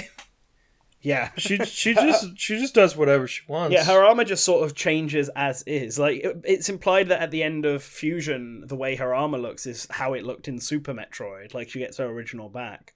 But from the start of this game, it's obviously only just orange, and everything else looks different about it. Which is really funny because with the advent of Other M, that should be the armor design before Fusion. But no, she just goes back to Super because she feels like it. Yeah. And then I like the way her suit works in this one, where she gets the stripes down, makes the gravity suit look like an Eva, but with like suspenders, like luminous green suspenders holding it up. Yeah, it looks very goofy, but it's kind of cool. I like all of the weird organic looking stuff that's connecting everything. I am very glad they didn't chicken out of giving her a purple suit again. Yeah, no, I like that. The other purple haze stuff was real dumb. It was. I'm liking the color themes of blue to orange to purple, rather than from yellow to orange to purple, or just yellow to orange. We're not talking about the game itself much, but I do appreciate how different the paths to collecting items is. And then if not talking about sequence breaking, but like you get the morph ball like 2 hours get the morph ball so late. Yeah, and there's so many other things that you get, you're like, now I'm getting it. Weird. I never realized how much I missed the morph ball until 2 hours passed and I still don't have it. Yeah. Like I was so happy when I finally got it. It's good. I do like the item layout and stuff for this. It's like it's been enough time that they can still stick to the traditional power-ups and have them feel exciting still, but because they do everything in a different order, other than giving the screw attack last because it's so OP. What do you call it? It's Aeon energy or whatever in this game. It's Aeon. Yeah, they did so much better with that than they did in Samus Returns as well. Like those abilities are all really good. Yeah, the Aeon Flash is great. Yeah, Aeon Flash is a great maneuver thing. The Shadow Cloak makes sense for the stealth mechanics, and then the other one is literally just helping you find stuff. Items, but and it's late enough in the game that you feel like rewarded by it and not like it's making things. Because that was a problem with the X-ray visor. I feel like in Samus Returns, you get it so early that you're like, well, I guess David Jaffe would appreciate it, but nobody else. It's so like pathetically used in Super Metroid though. You basically have to go right up to the wall and then activate it and then sort of whereas awkwardly look up and down. Whereas in like Samus Returns, it's all like time to look at literally everything, and you get it so early that it makes exploring things dumb. Anyways. Yeah, but Dread gives it at the right point. Yeah, I agree. But yeah, Samus becomes a watermelon. Ravenbeak gets killed by an X, becomes like Ravenbeak X, and then Samus blows it up with a watermelon juice. And then the planet starts blowing up, of course. I don't understand why this time. Like, I don't know if Ravenbeak's ship crashing into the planet activated some kind of self-destruct sequence. That's what makes the most sense. Samus doesn't do anything. Yeah. That's what makes the most sense. Planets explode real easy in the Metroid universe. They really do. People like building big underground elaborate bases and connecting the energy source to the actual planet's core itself. And just having that be... having the two interconnected somehow. So yeah, Watermelon Samus kind of makes sense to me. I get it. I think it's an interesting twist on it, and she is literally the last Metroid now, which is once again like Alien Resurrection. As terrible as that movie is, it is kind of like that. She becomes the last Metroid. She is now the titular Metroid. Yes, and she has a Metroid-looking suit to go with it. And she's also now the ultimate warrior that the Kozo were making from the beginning. Everything has come full circle. That's the only reason why the line about this ends the story of Samus and the Metroids makes sense, because it's literally just that one singular plot line. It doesn't actually wrap up anything within the arc itself. It's just that one specific plot line, and for that it does it well. I just feel like they didn't need to introduce new stuff. To wrap up the whole saga. What it follows up on well, I'll say this, from Fusion, is the threat of the X Parasite. Yeah. So it really does follow up on the that. Metroid connection to that. Yeah. It follows that up nicely. Everything else, all the Galactic Federation stuff is just completely ignored. Before we talk about that, I do want to talk about one thing in this story, and that's the fact that I brought it up earlier. It seems that Chozo have more autonomy than anything else when attacked by the X-Parasite. No. Yeah, so there's the final scene of, like, I know what he's referring to. There's two the final things, scene really. of Samus getting into the ship Adam saying that if you try and activate it in this form, you'll drain the ship and we can't leave. Yeah.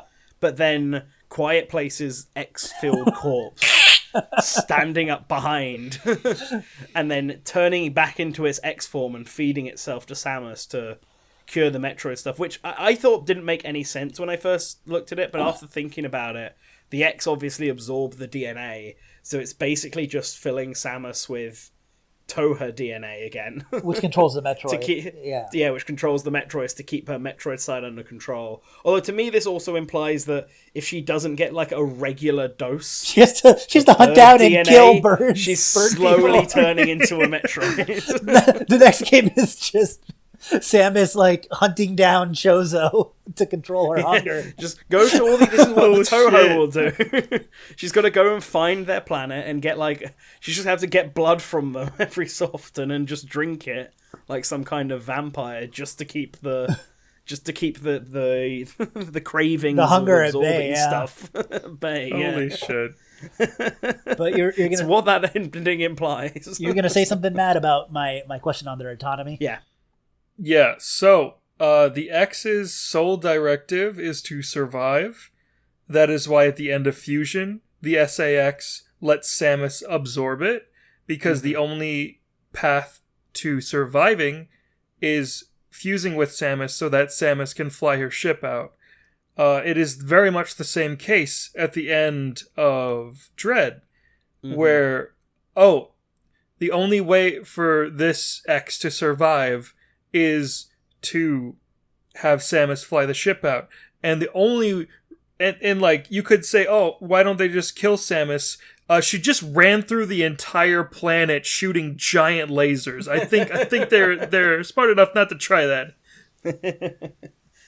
All of their instincts are screaming, "Do not harm this lady." Yeah. But even I feel like the members of the Mockin tribe, though, seem to still be kind of serving Ravenbeak's interests. Like that last gold one you fight, like when you're going up. Yeah, it does look like he's guarding. Yeah, the entrance. To So it's weird. Yeah. Well, before the self-destruct sequence, the primary directive to survive is to kill Samus. Yeah. That's why the Quiet Man reactivates all the Emmy, because they'll kill Samus. The Quiet Man. That's true, yeah. It reactivates the Emmy so that Samus can get taken down. So yeah, it's a little weird. But I mean, I understand where your concern is that it kind of dropped anything from Mother M. There's no mention of Mother Brain or the corruption within the Federation. However, I don't know if it'll follow up from this, but the fact that now Samus is very much like part Metroid, and that part of her could come out at any time, it seems like. I mean, obviously at the beginning of the next game, she's going to lose all her powers or whatever, because that's how it works. She's more justified now. So this is what I was saying before. It's not the whole Galactic Federation that had a problem with Samus because of the fact that it's just a secret, this ringleader sect. But now that Samus is like a full Metroid and is actually showing signs of being a proper Metroid, I feel like that's a good enough reason for the Galactic Federation to be super worried about her and potentially could be used as fuel by the ringleaders to like actually start putting a bounty on Samus, and could be a justified reason as to why the Federation is suddenly having to turn against her, but also gives enough leeway of Anthony knows Samus, so he feels conflicted about it and stuff like that. It's like, you're a threat, but also I know that you're a good person, and if you can control this, I don't know why. I feel like you're trying to steer the plot a little too much into. You really want her to go up against the entire Galactic Federation. I just feel like I the want mistranslation. to see... You want that to come to fruition. I mean, I just feel like if they've set Anthony up, I just kind of want to have this sort of confrontation, I guess, between her and him. That's like sort of, because I just think it works really well narratively for the story, and the ringleaders are going to have to do something at some point. They're going to have to play their hand somehow. A good explanation for why she loses all of her abilities at the start of the next game is that she has been incapacitated by the ringleaders and is being held at one of their research facilities.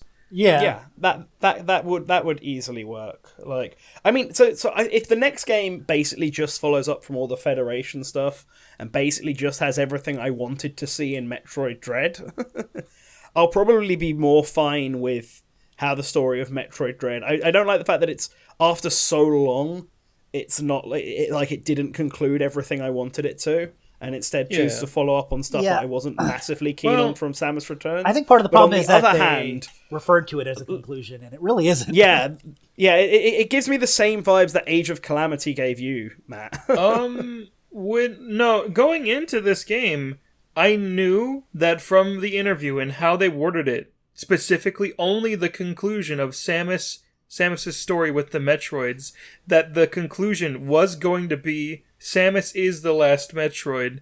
That shit, I called frame one since that interview. I'm glad they didn't clone Metroids again, and I'm glad that Ridley didn't come back again. I'm so glad there was no Ridley. Yeah, I was after Samus Returns, I was very scared. Yeah, especially because I feel like we're going to see. I feel like we're going to see him again in Prime 4. Yeah, I wouldn't be surprised. Prime 4, it makes more sense at least for him to be there in Prime 4. Yeah. Because he is still alive at this point in the story. So sure. It's whether they try and reclone him again in Prime 6. I mean, he's clearly from a race, so you could easily just have another... Yeah, Metroid 6, sorry. You could easily just have, like, another member of his race. Like Ridley Jr. show up as the new commander of the Space Pirates. Ridley and Kraid Jr. Yeah. The mini Ridley, the mini Kraid. Yeah. So you could do something like that in Metro 6, sure, but I kind of like... Yeah, I just want the rest of the plot line. In an ideal world, have the ringleaders be the main villains of the next game. Have them trying to make Samus clones as in a way of cloning Metroids in order to do that. Have MB come back in a way, and have Anthony come back in a way. So just to wrap everything else up, because there's a lot of potential there. Yeah. And if this game just helps to sort of set up Samus as the last Metroid by actually showing that she... If you're injected with Metroid DNA, you have Metroid properties. Do you think they're going to bring back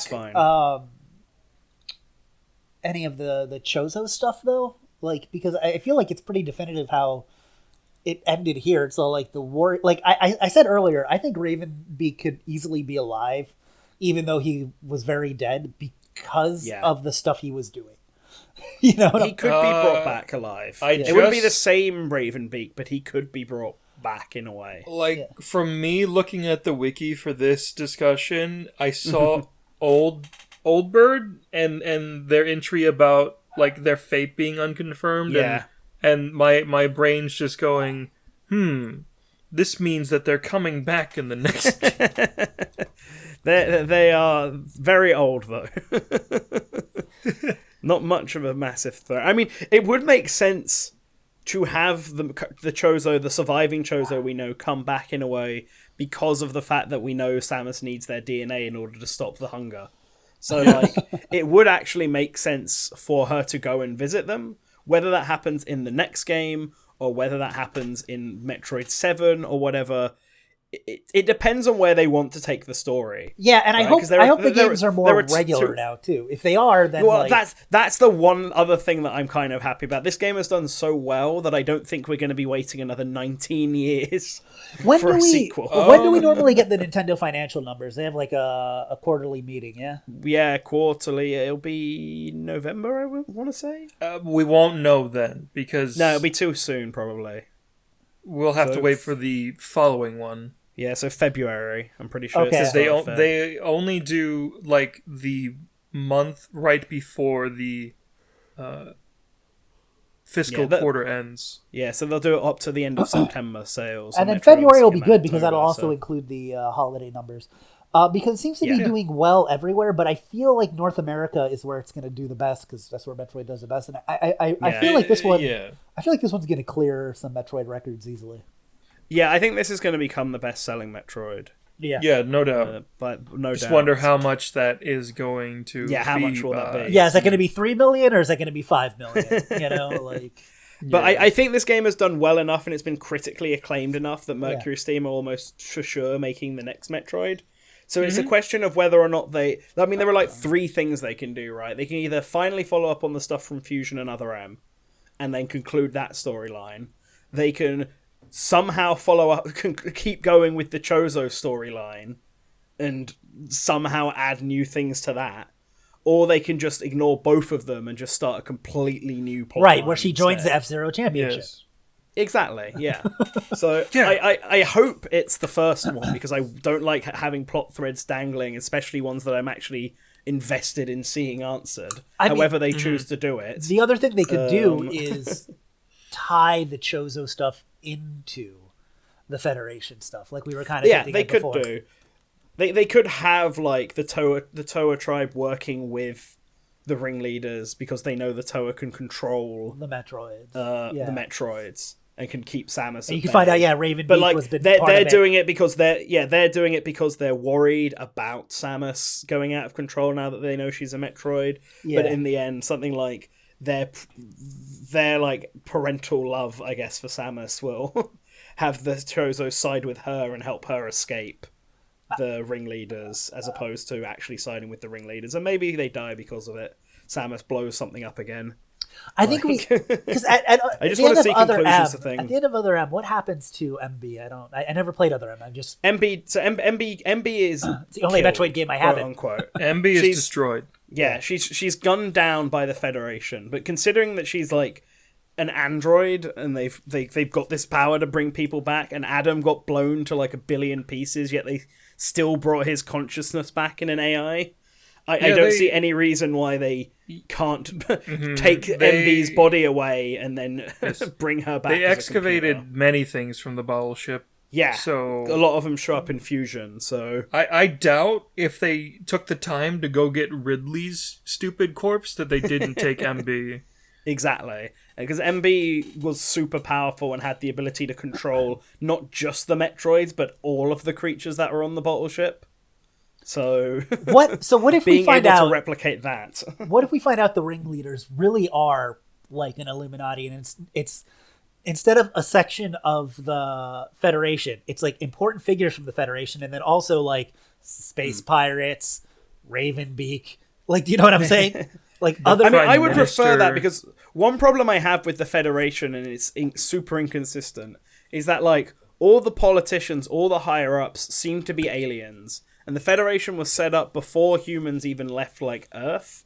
Yeah. But like all the soldiers we see are all human.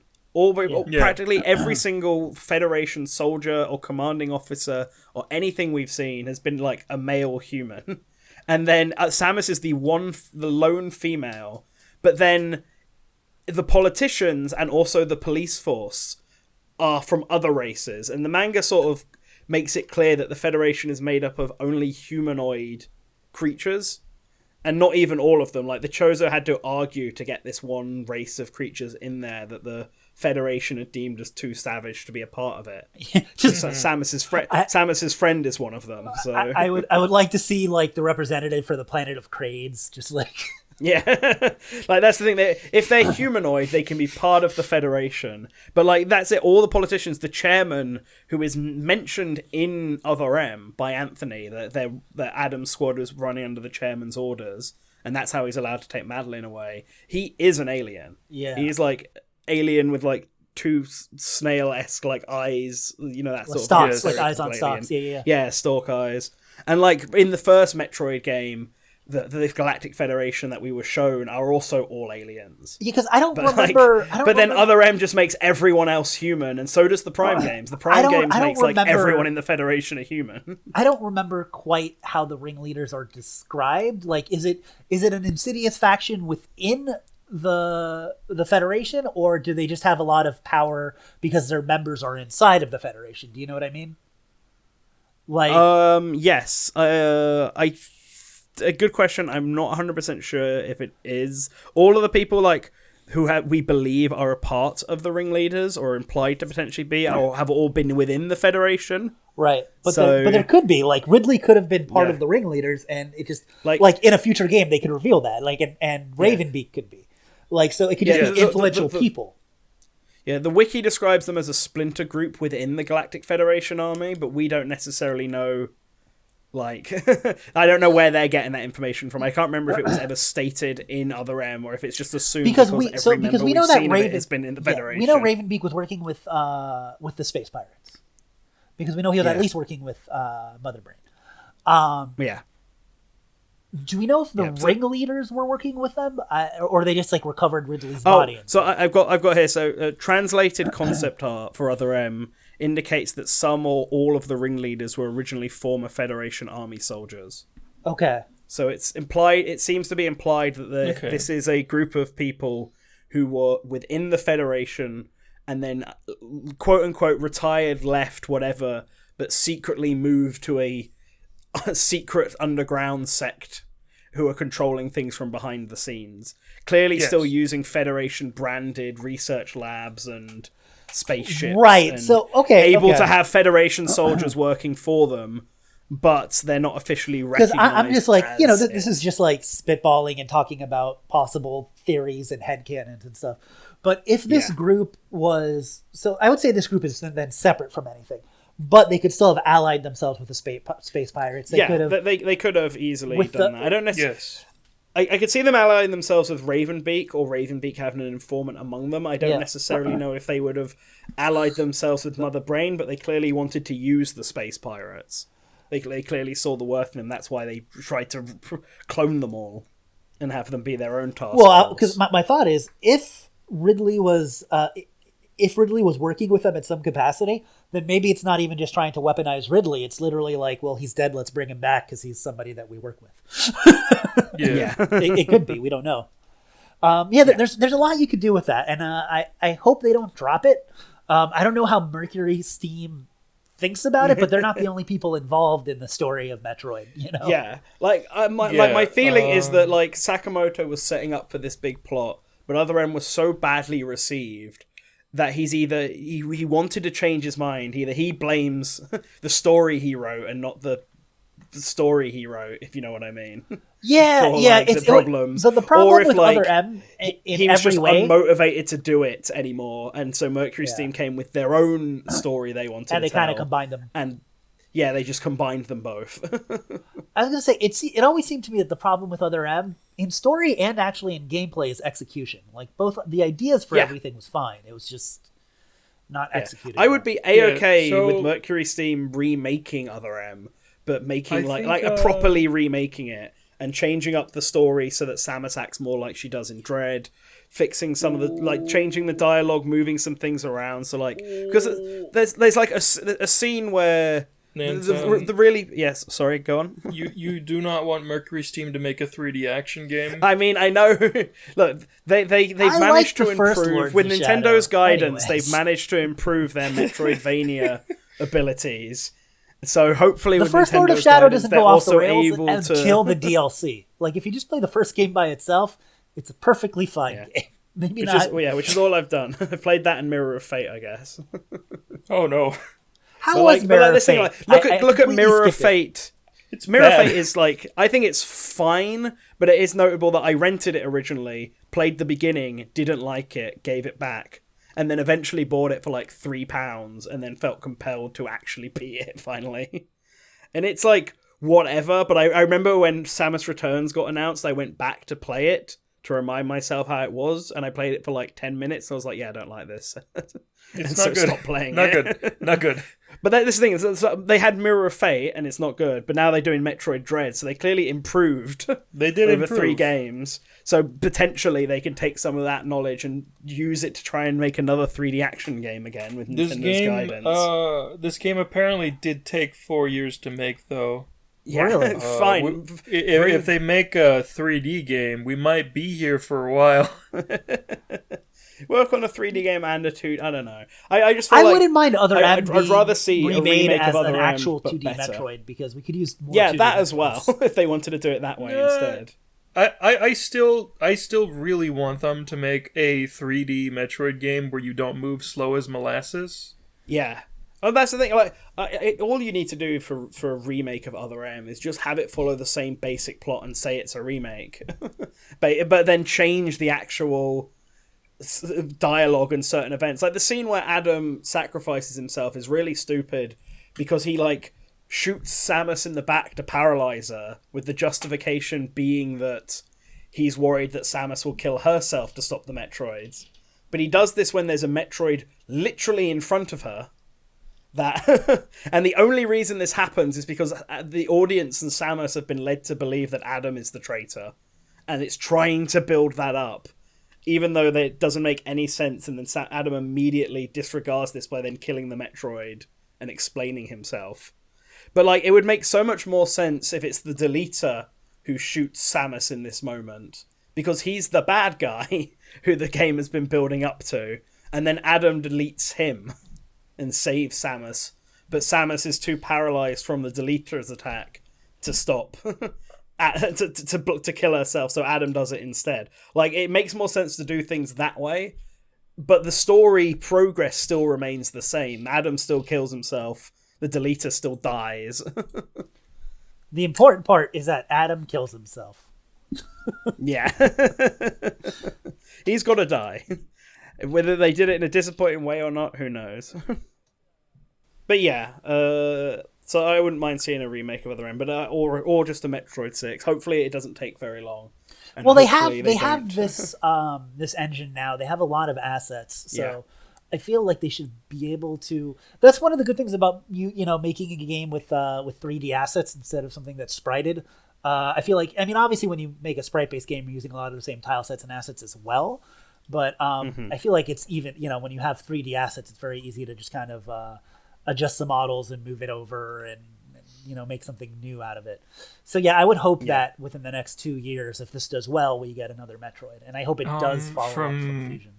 From personal experience, 3D is a lot easier to work with for characters, but 2D is a lot easier to work with for environments. That makes sense. So it might still take a while.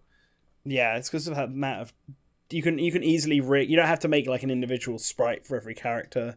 But if you're making a 3D environment, there's so much depth you need to add to stuff to make it look good. And there's lots of little 3D models you need to put around to make it seem like, whereas if it's sprite-based, it's just all one drawing, basically, which is why it takes so long. One other idea, and this is just an idea that me and a friend had, it might not be the thing for Metroid 6. It won't be if we want it to actually wrap up the Federation story, but might be fun for like a Metroid 7, is to have a Metroid game where Samus isn't the protagonist, and instead we get a new protagonist in. Like, so an idea I had when we were talking about it is that if the... Well, no, so Metroid, like... remember me. So like if like the story goes by and by the end of the next game, you know, Samus has taken out the ringleaders, but she's also like a Metroid and a threat to the galaxy, so there's like a bounty on her head. Then the game after that could actually follow like a galactic soldier or going after Samus, like potentially with power armor that's based on Samus's power armor. There's a specific character I think would be a good idea for this, but I'm trying to remember what her name is. What about Sylas? They're never gonna cross. They're never gonna cross. Leave that in the... Doesn't Sylas use Federation gear anyways? There was a game that did this premise, and it was very ill-received. It was called Metroid Prime Federation Force. I mean, the difference there, I guess, is that that's like a 3D squad-based mission shooter, and I don't think the fact that you weren't playing as Samus was the main issue with that game. It was definitely one of them, but that was also because, what's the word? That was also an issue because it had been so long since an actual Metroid game. Yes. That people were upset by it. Correct me if I'm wrong, but the final boss is just a giant Metroid and a giant Samus in a morph ball, right? Yes, it is, yes. The whole premise of that game is that the space pirates are experimenting with how they turn with gigantification, basically, which is used to justify why the space pirates are the same size as these giant mechs now.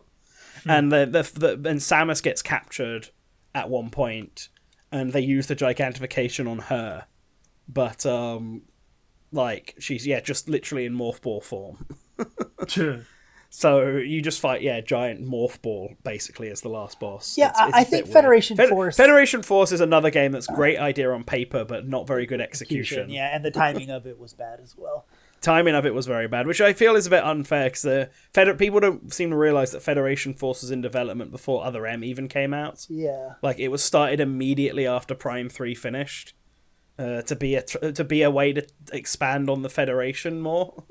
yeah, But like it just took forever to actually come out. yeah. There's a lot of open plot threads now. I guess the number one thing is how Samus is going to deal with being the last Metroid, and how that does that come out like just after, if there's just too much stress on Samus? Like I don't even know what the actual trigger was. Like would that have happened if she wasn't being pushed by Ravenbeak? Oh my god! They stated that the trigger for it was that the Metroid was the Morkan, I guess. Yeah, And, like actually coming face to face with a Morkan. Although I guess that implies that they were programmed. The Metroids were programmed to respond badly to the Morkan, which doesn't make much sense. I thought it was just her like going through the planet and getting stronger.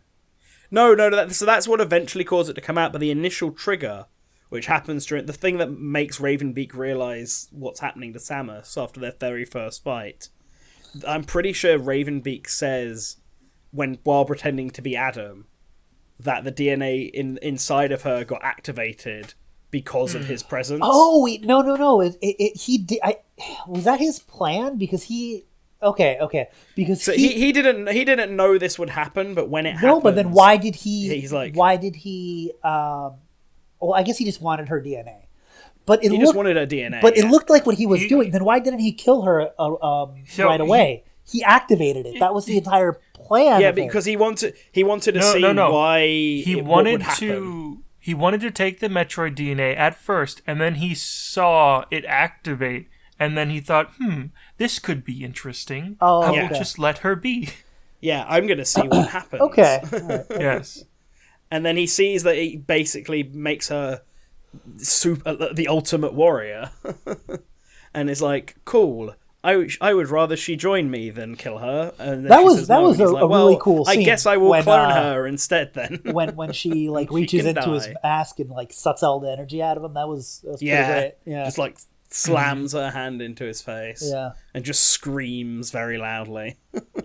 And she goes, Super Metroid. Yeah, Super Metroid. She goes Super Metroid. Super Metroid Speaking of my theory about the Federation sect capturing Samus would make it really funny if they started the next game with the line, "The last Metroid is in captivity." That would be quite a funny way to start. Yeah, there's so much you could do with the story moving forward. I'm wondering if anything from Prime 4 will I'm wondering if they'll do things to tie the game in more or less. No, I think don't know. I think very much Sakamoto had his own idea for where he wanted the Metroid story to go, and Tanabe had his own idea for where the Metroid story wanted to go. I think they're in mutual agreement that they want those to be separate as possible. Yeah. The only reason the Prime games happened before Fusion is because Tanabe didn't want to mess with the story that Sakamoto was being set up, and felt like he'd have more freedom to do what he wanted if he just set it in a undisclosed time after the first game. Has to be after the first game so that Samus can have fought the space pirates at least once, but has to be before the Metroids are all wiped out so he can use them.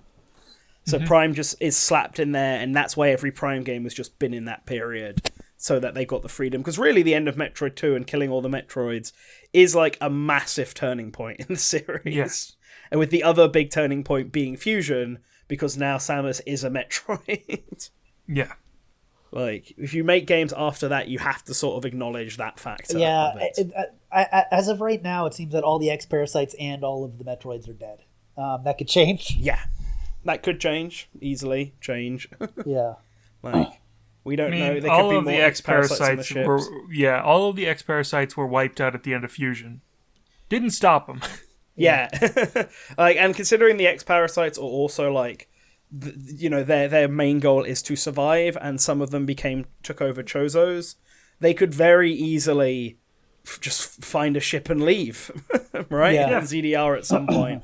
Like the X were clever enough to pretend and blend in with the Chozos. I definitely don't want for to long do enough that. until they could get back to ZDR and then reveal themselves to actually be parasites. I definitely don't want to do that again in the next game, where halfway through everything turns into an X parasite. Like, we've done that twice. That's fine. Let's move on. Yeah.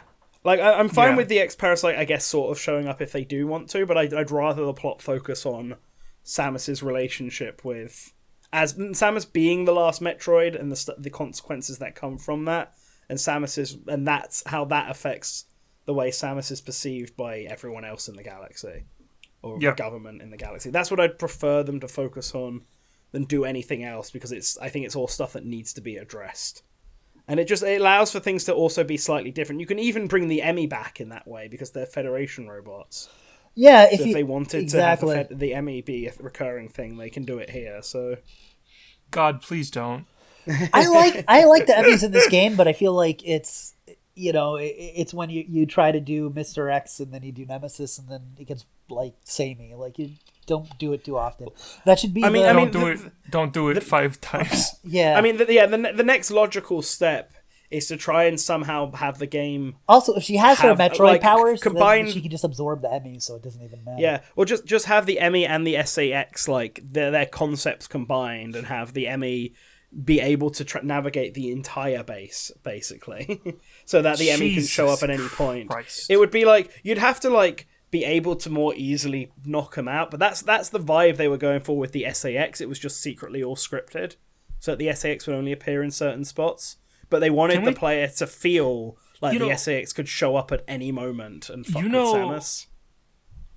That's a parallel between Mr. X and Nemesis as well. Yeah. So because it's just the next logical step. You have a guy who shows up and chases you in scripted scenes, but to make it more unpredictable, you just have it so he can show up anywhere at any point. But you have to design the level to be able to work in that way. Which is obviously very difficult. Isn't it weird how the Resident Evil remakes kind of switched that? Like, yes. It's so weird to me that they did that. Because originally Resident Evil 2 had the boss that was only scripted. Mr. X and scripted, Yeah, but they switched him and it's so weird. Anyways. But yeah, even if it is secretly scripted, again, that's the next logical thing. If Samus is in a Federation base where the Emmy has full reign, you just have it so that the enemy can show up, and Samus is just going to have to hide from it and wait for it to go away. Or they could just look for... they can just look for a different hook. They don't have to use the Emmy thing again. Oh no, they don't have to use the Emmy. They just can if that's the way. They can have a completely different monster. Or they can do whatever they want. Yeah, but the Emmy... They can have a clone of Samus do it again. It is interesting that they introduced basically a Federation super weapon in a game that doesn't touch on the Federation at all. Yeah, I know. Again, this is why this feels like this was a Federation-themed plot that they then decided to make Chozo themed so that they could avoid connections to Other M. I think they're gonna... I don't think the Chozo thing is completely wrapped up, but I do hope that you're right and the next game focuses on the Federation, but I do think some Chozo things are still going to be... Yeah, the Chozo stuff can come back easily. They've established now that there are multiple Chozo tribes out there in the galaxy. Like, it's not stated that there are only the 2. I think the implication that there is even 2 probably also implies that there could be a 3rd or 4th, so... Or even other members of those tribes. Yeah, they've laid the groundwork out for the Chozo to come back in both combat form and scientist form, if they wanted to. I just don't want it to happen immediately after this, and this is all we get focused on. I'd rather than focus on... I would love a Metroid game where there's at least some section where you see Samus really interacting with a habitable planet that's not just crazy planet with a bunch of stuff, or the Federation just and here's a town or something. I don't know. She's a bounty hunter. Should she at some point deal with human beings? Just need hunters too. Yeah. We'll see. Or Federation Force too. I kind of would like them to do a prequel story based around the Federation Force formula but it's spaced or during the time period where Samus was working under Adam. So that's, you could still play as Samus, but you could also play as Anthony and Ian, or you actually just play as the new unnamed recruit who you never see the face of, who is in the same squad as Samus and Anthony. You get to play as the deleter. Just like it's a way of having not only fleshing out the Federation stuff, but still allowing Samus to be a playable character. And then you could actually show what happens in that period. You could have Samus fight Weevil from Metroid Prime Hunters and show how he got cut in half. Man, I hope there's more Weevil in the future. Weevil is the best hunter, and I don't know why they went for Silex instead.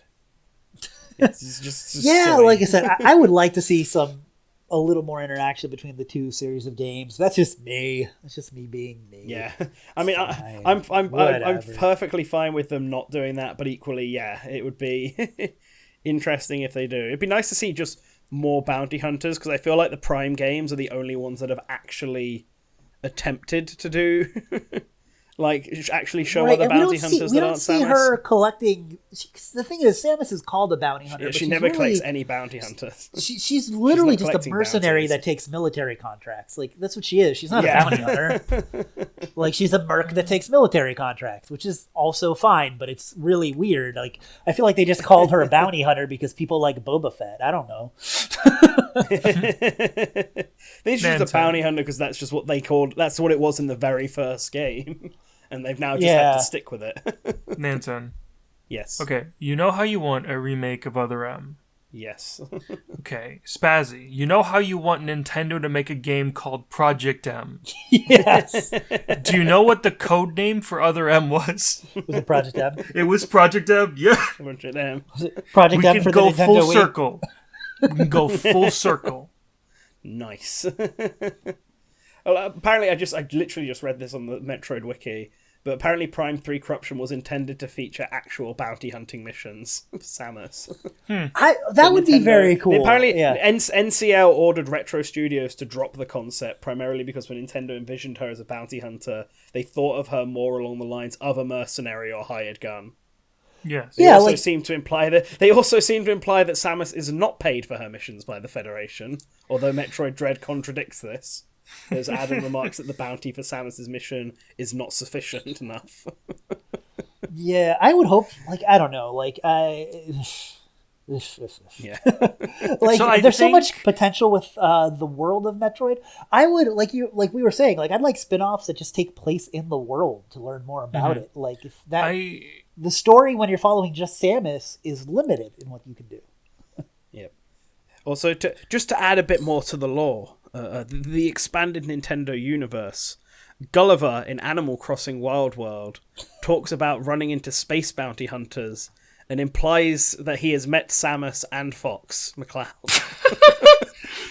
So therefore, Animal Crossing, Star Fox, and Metroid. You can get Samus' suit all combined. In Animal Crossing. Exactly.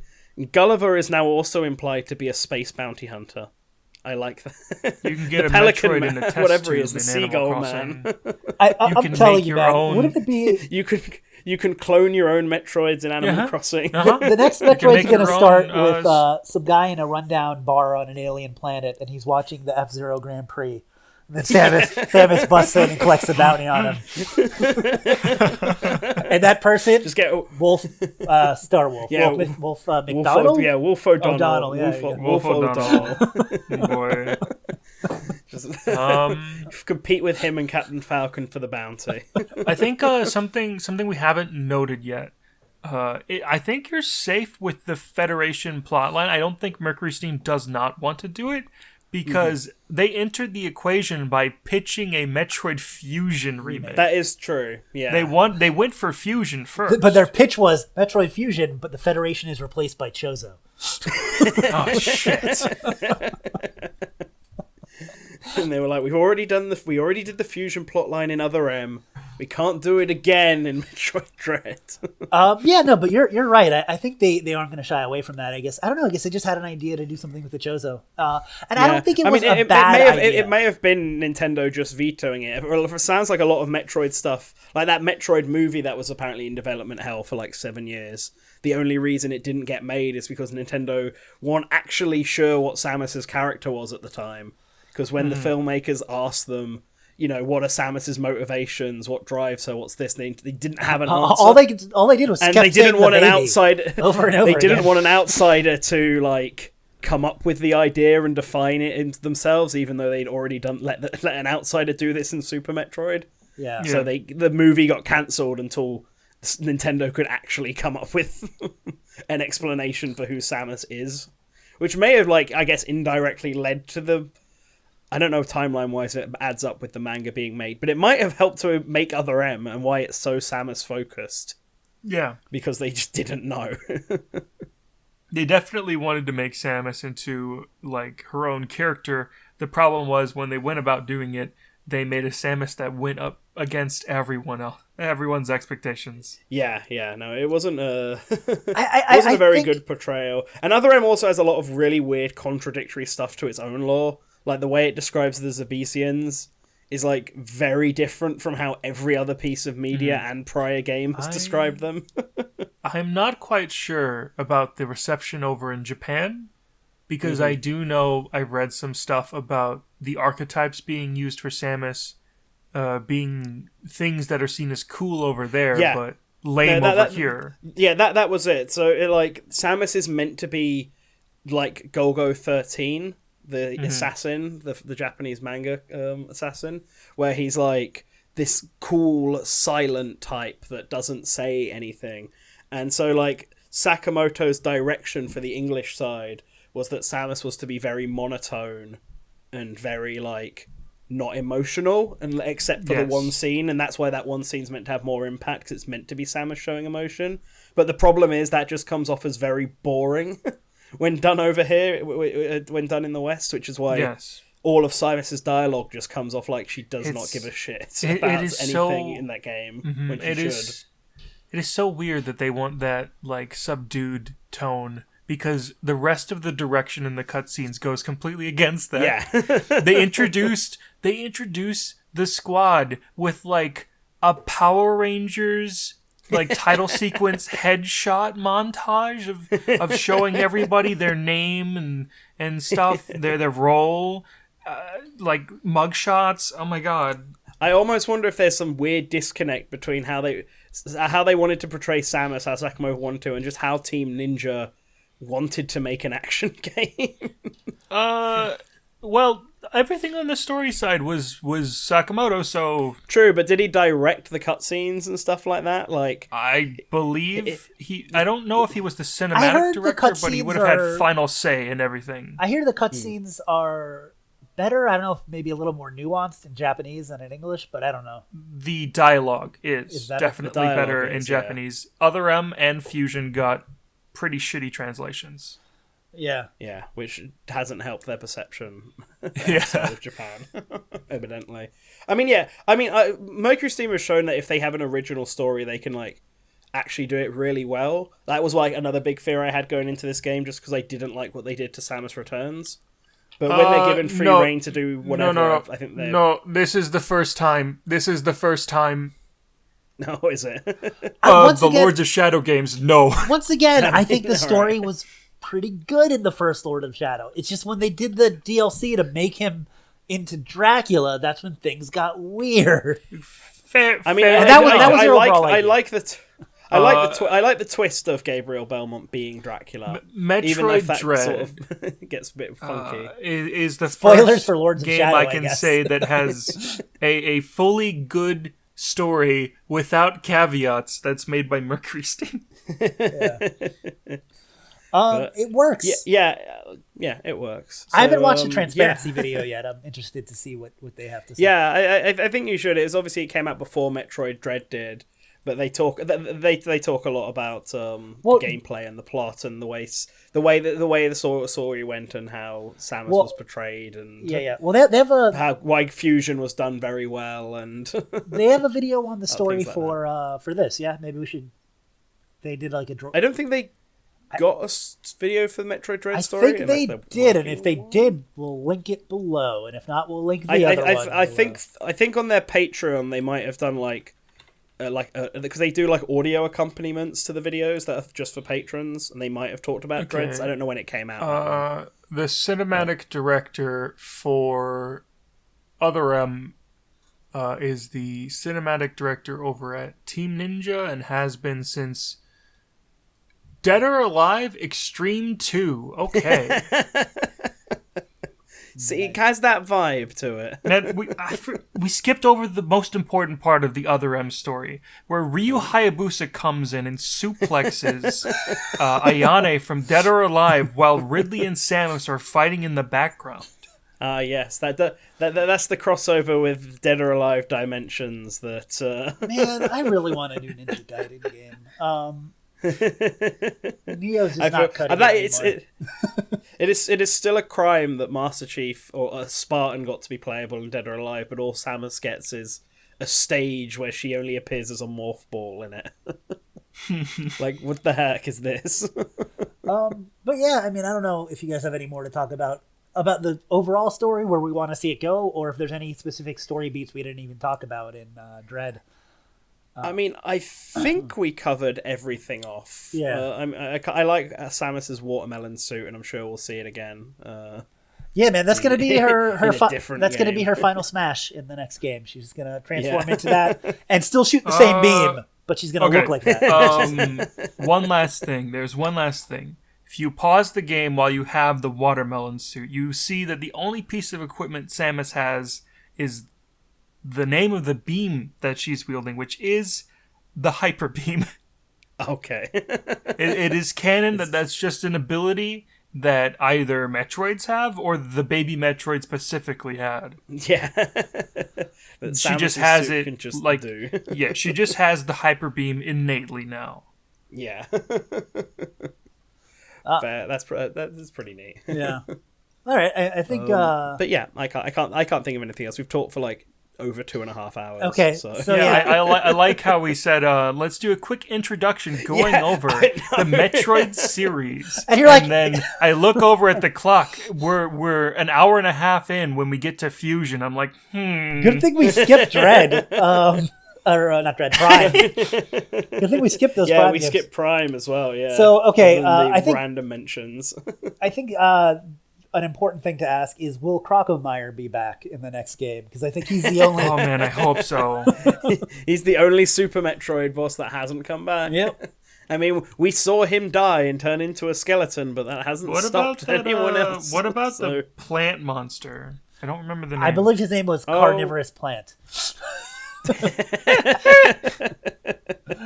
Yes, the classic space. Batwoon. I'm on the Metroid wiki right now. Batwoon. Batwoon is a mini boss. He's like the snake lava guy. I forgot about him. Let's see. Okay. Super Metroid. Dragon is the other one, right? Yeah. The sea creature. Yeah. And then And isn't there like a big insect you fight at one point? Spore Spawn. His name is Spore Spawn. I think the Right. big insect is Zero Mission. But no, I thought. I don't know. Who even knows? There is definitely a big old bug in Zero Mission, though. Yeah. Yeah. Yeah. Maybe I'm thinking of Dragon. There was a bug Man, boss I don't in Dread. That boss was Yeah? something. Yeah. You can True. shine spark into him and almost kill him immediately too. No, Yeah. if you sequence break and have the screw attack before they fight, you literally one hit kill them. Yes, well, it says, I've done it twice now. and they know about that because like it says that when in his bio in the screw attack bio it says that it's especially effective against enemies with electrical shielding. Yes. Yeah. So that's smart. Yeah. I like how the game does that. I like this game a lot. I'm just gonna say that. Yeah, no, yeah. Metroid Dread was very good, and Yeah. the story is great in a vacuum. I just kind of wished it was concluded everything rather than just one plot point. But if Metroid 6 comes along and concludes the rest of the story, and this just ends up being a stepping stone, and we're also not waiting 20 bloody years for the next Metroid game. Yeah. Yeah, Then my I think I'll look back on this game with much more positivity around the story. friend of the channel, Ozzy, accidentally got the screw attack really early and was really confused when they fought that bug boss because they killed it so easily, and they went, "What was the point of that boss fight?" I don't know how you just accidentally stumble across the screw attack. He was deliberately trying to sequence break the game at every turn. Listen, Yeah, fair. man's insane. The man is crazy. I mean, I know how you can get the screw attack as soon as you get the shine spark now, Yeah. which just like you can completely avoid fighting experiment whatever. Yeah. So, That's a fun fight though. yep. That, There are fun man, things let you me can just do. tell you, like the bosses, like I'm a little confused when I see people talking about how hard this game is, because you might go to a boss, 4 or 5, maybe 10 or 15 times even. But the thing is, like they're so well designed that if you just pay attention, it's not that difficult to pick up on their patterns, and they're so satisfying to beat. Like in my opinion, I mean, I don't know, but I had so much fun with all of the bosses in this game. Yeah, no, I agree. The bosses, I think that they're super intimidating in your first fight through them. Yeah. But you when you realize that they have very like clear patterns and stuff, they start to become like much easier to do. Like Ravenbeak is like the clear example of this because he's like super fast and super scary, but he only has like 5 or 6 attacks. My problem with Ravenbeak was that I was running out of missiles for a while, and then I'm like, oh, I have to like counter this and do this to get more missiles. Yeah. The speed running tactic is just to be insane and mash the A button as fast as possible to the point where your DPS outweighs the amount of damage the super missiles do. Nice. And I don't know how they do it. I never fought Kraid. I don't know how you managed to avoid fighting Kraid. I tried to do this and I couldn't do it. So I did fight Kraid. I did the first phase. okay. I just don't know what the actual rest of the fight is like. Oh, did you use the morph ball thing? Yeah, I got the bombs. I get the bombs. The second phase is pretty fun though. Second phase is... I think the second phase is just annoying. You just have to like dodge his like stomach nails, then climb up it, hang onto the wall, Shoot. and then it's basically just the first phase again. But you just It's have just- you just have to avoid. You're just clinging onto the wall as he tries to attack So you it's instead. literally just the Zero Mission fight? It's just like a more annoying version of the first It's- phase where you have to climb up to get there. Um, And he'll try and punch you, and you have but to that's like, that's why when you it's fun. counter. Yeah, because that counter animation is fun. Yeah, but if you miss that, he can like basically one shot kill you. Yeah, it's So it is actually not difficult. basically the Zero if you're- Mission fight. Yeah, it's not difficult Yeah. if you're very careful with it. You can do it without getting hit. But it's also less fun if you're very careful, which I think is how this game, just is. Oh man, we also need to talk about this. Can you believe they made Kraid the final boss? Dude, I know the joke, but like Kraid, like I think it's funny that Kraid's like the second actual boss. Yeah, Really he early. appears very early in the game. Yeah, everyone was upset. The Kraid was in all the trailers, and it's just like, oh no, he's just right there. Yeah, they just made him like immediately obvious he was going to be an early game fight. Yep. I was. Were you guys waiting for Ridley at every turn when you're playing? You're like, Yes. gonna do Yes, today? I was. Actually, before I started playing, I got told Ridley wasn't in it. Oh, nice. See, I guess I misread. I think because someone told me, or someone I read accidentally that Dark Samus was in this, and I got really worried it was time for Prime. But I guess they meant what suit. Samus's form at the end is basically Dark Samus because she's a Metroid version of herself. Yes. So thankfully, I went through the whole game expecting Dark Samus to show up at some point. That would have Which been never out of happened, nowhere. like Ridley. Yeah. Yeah. Like something, because after they were like, oh, At the yeah, very end, Ridley's you're about to appearance absorb in the Samus last Returns is- X parasite, and then Dark Samus comes and kidnaps it and runs away. Yeah, Dark Samus just appears and absorbs it, and then it's a fight against Dark Samus out of nowhere. I wouldn't have put it past them after the Ridley thing, but that didn't happen either. So Yeah. Good time. All right, well, let's, I think, let's stop, guys. It's like been too. let's stop. Yes, it's going on for a while. So thank you both for coming and listening to the story with me. Just fun. story time. Talking about Much that. longer than I Yeah. expected, but it was fun. Let's do this. It's much Let's do this longer. for the Kingdom Hearts games next. No, we got to do it for Super Mario next. We got to do the official Mario timeline now before the movie comes out next year. No, we got to talk about the Sonic timeline. Don't get me started on the Sonic timeline. Which we do the original, we doing the pre-retcon version, we doing the post-retcon version. So we the do, what we Sonic doing? Advance games are the in post reboot version. Yeah, the Sonic are the Yeah. Sonic Advance games in their own timeline, or are they in 3D? I mean, they've currently been retconned from the series.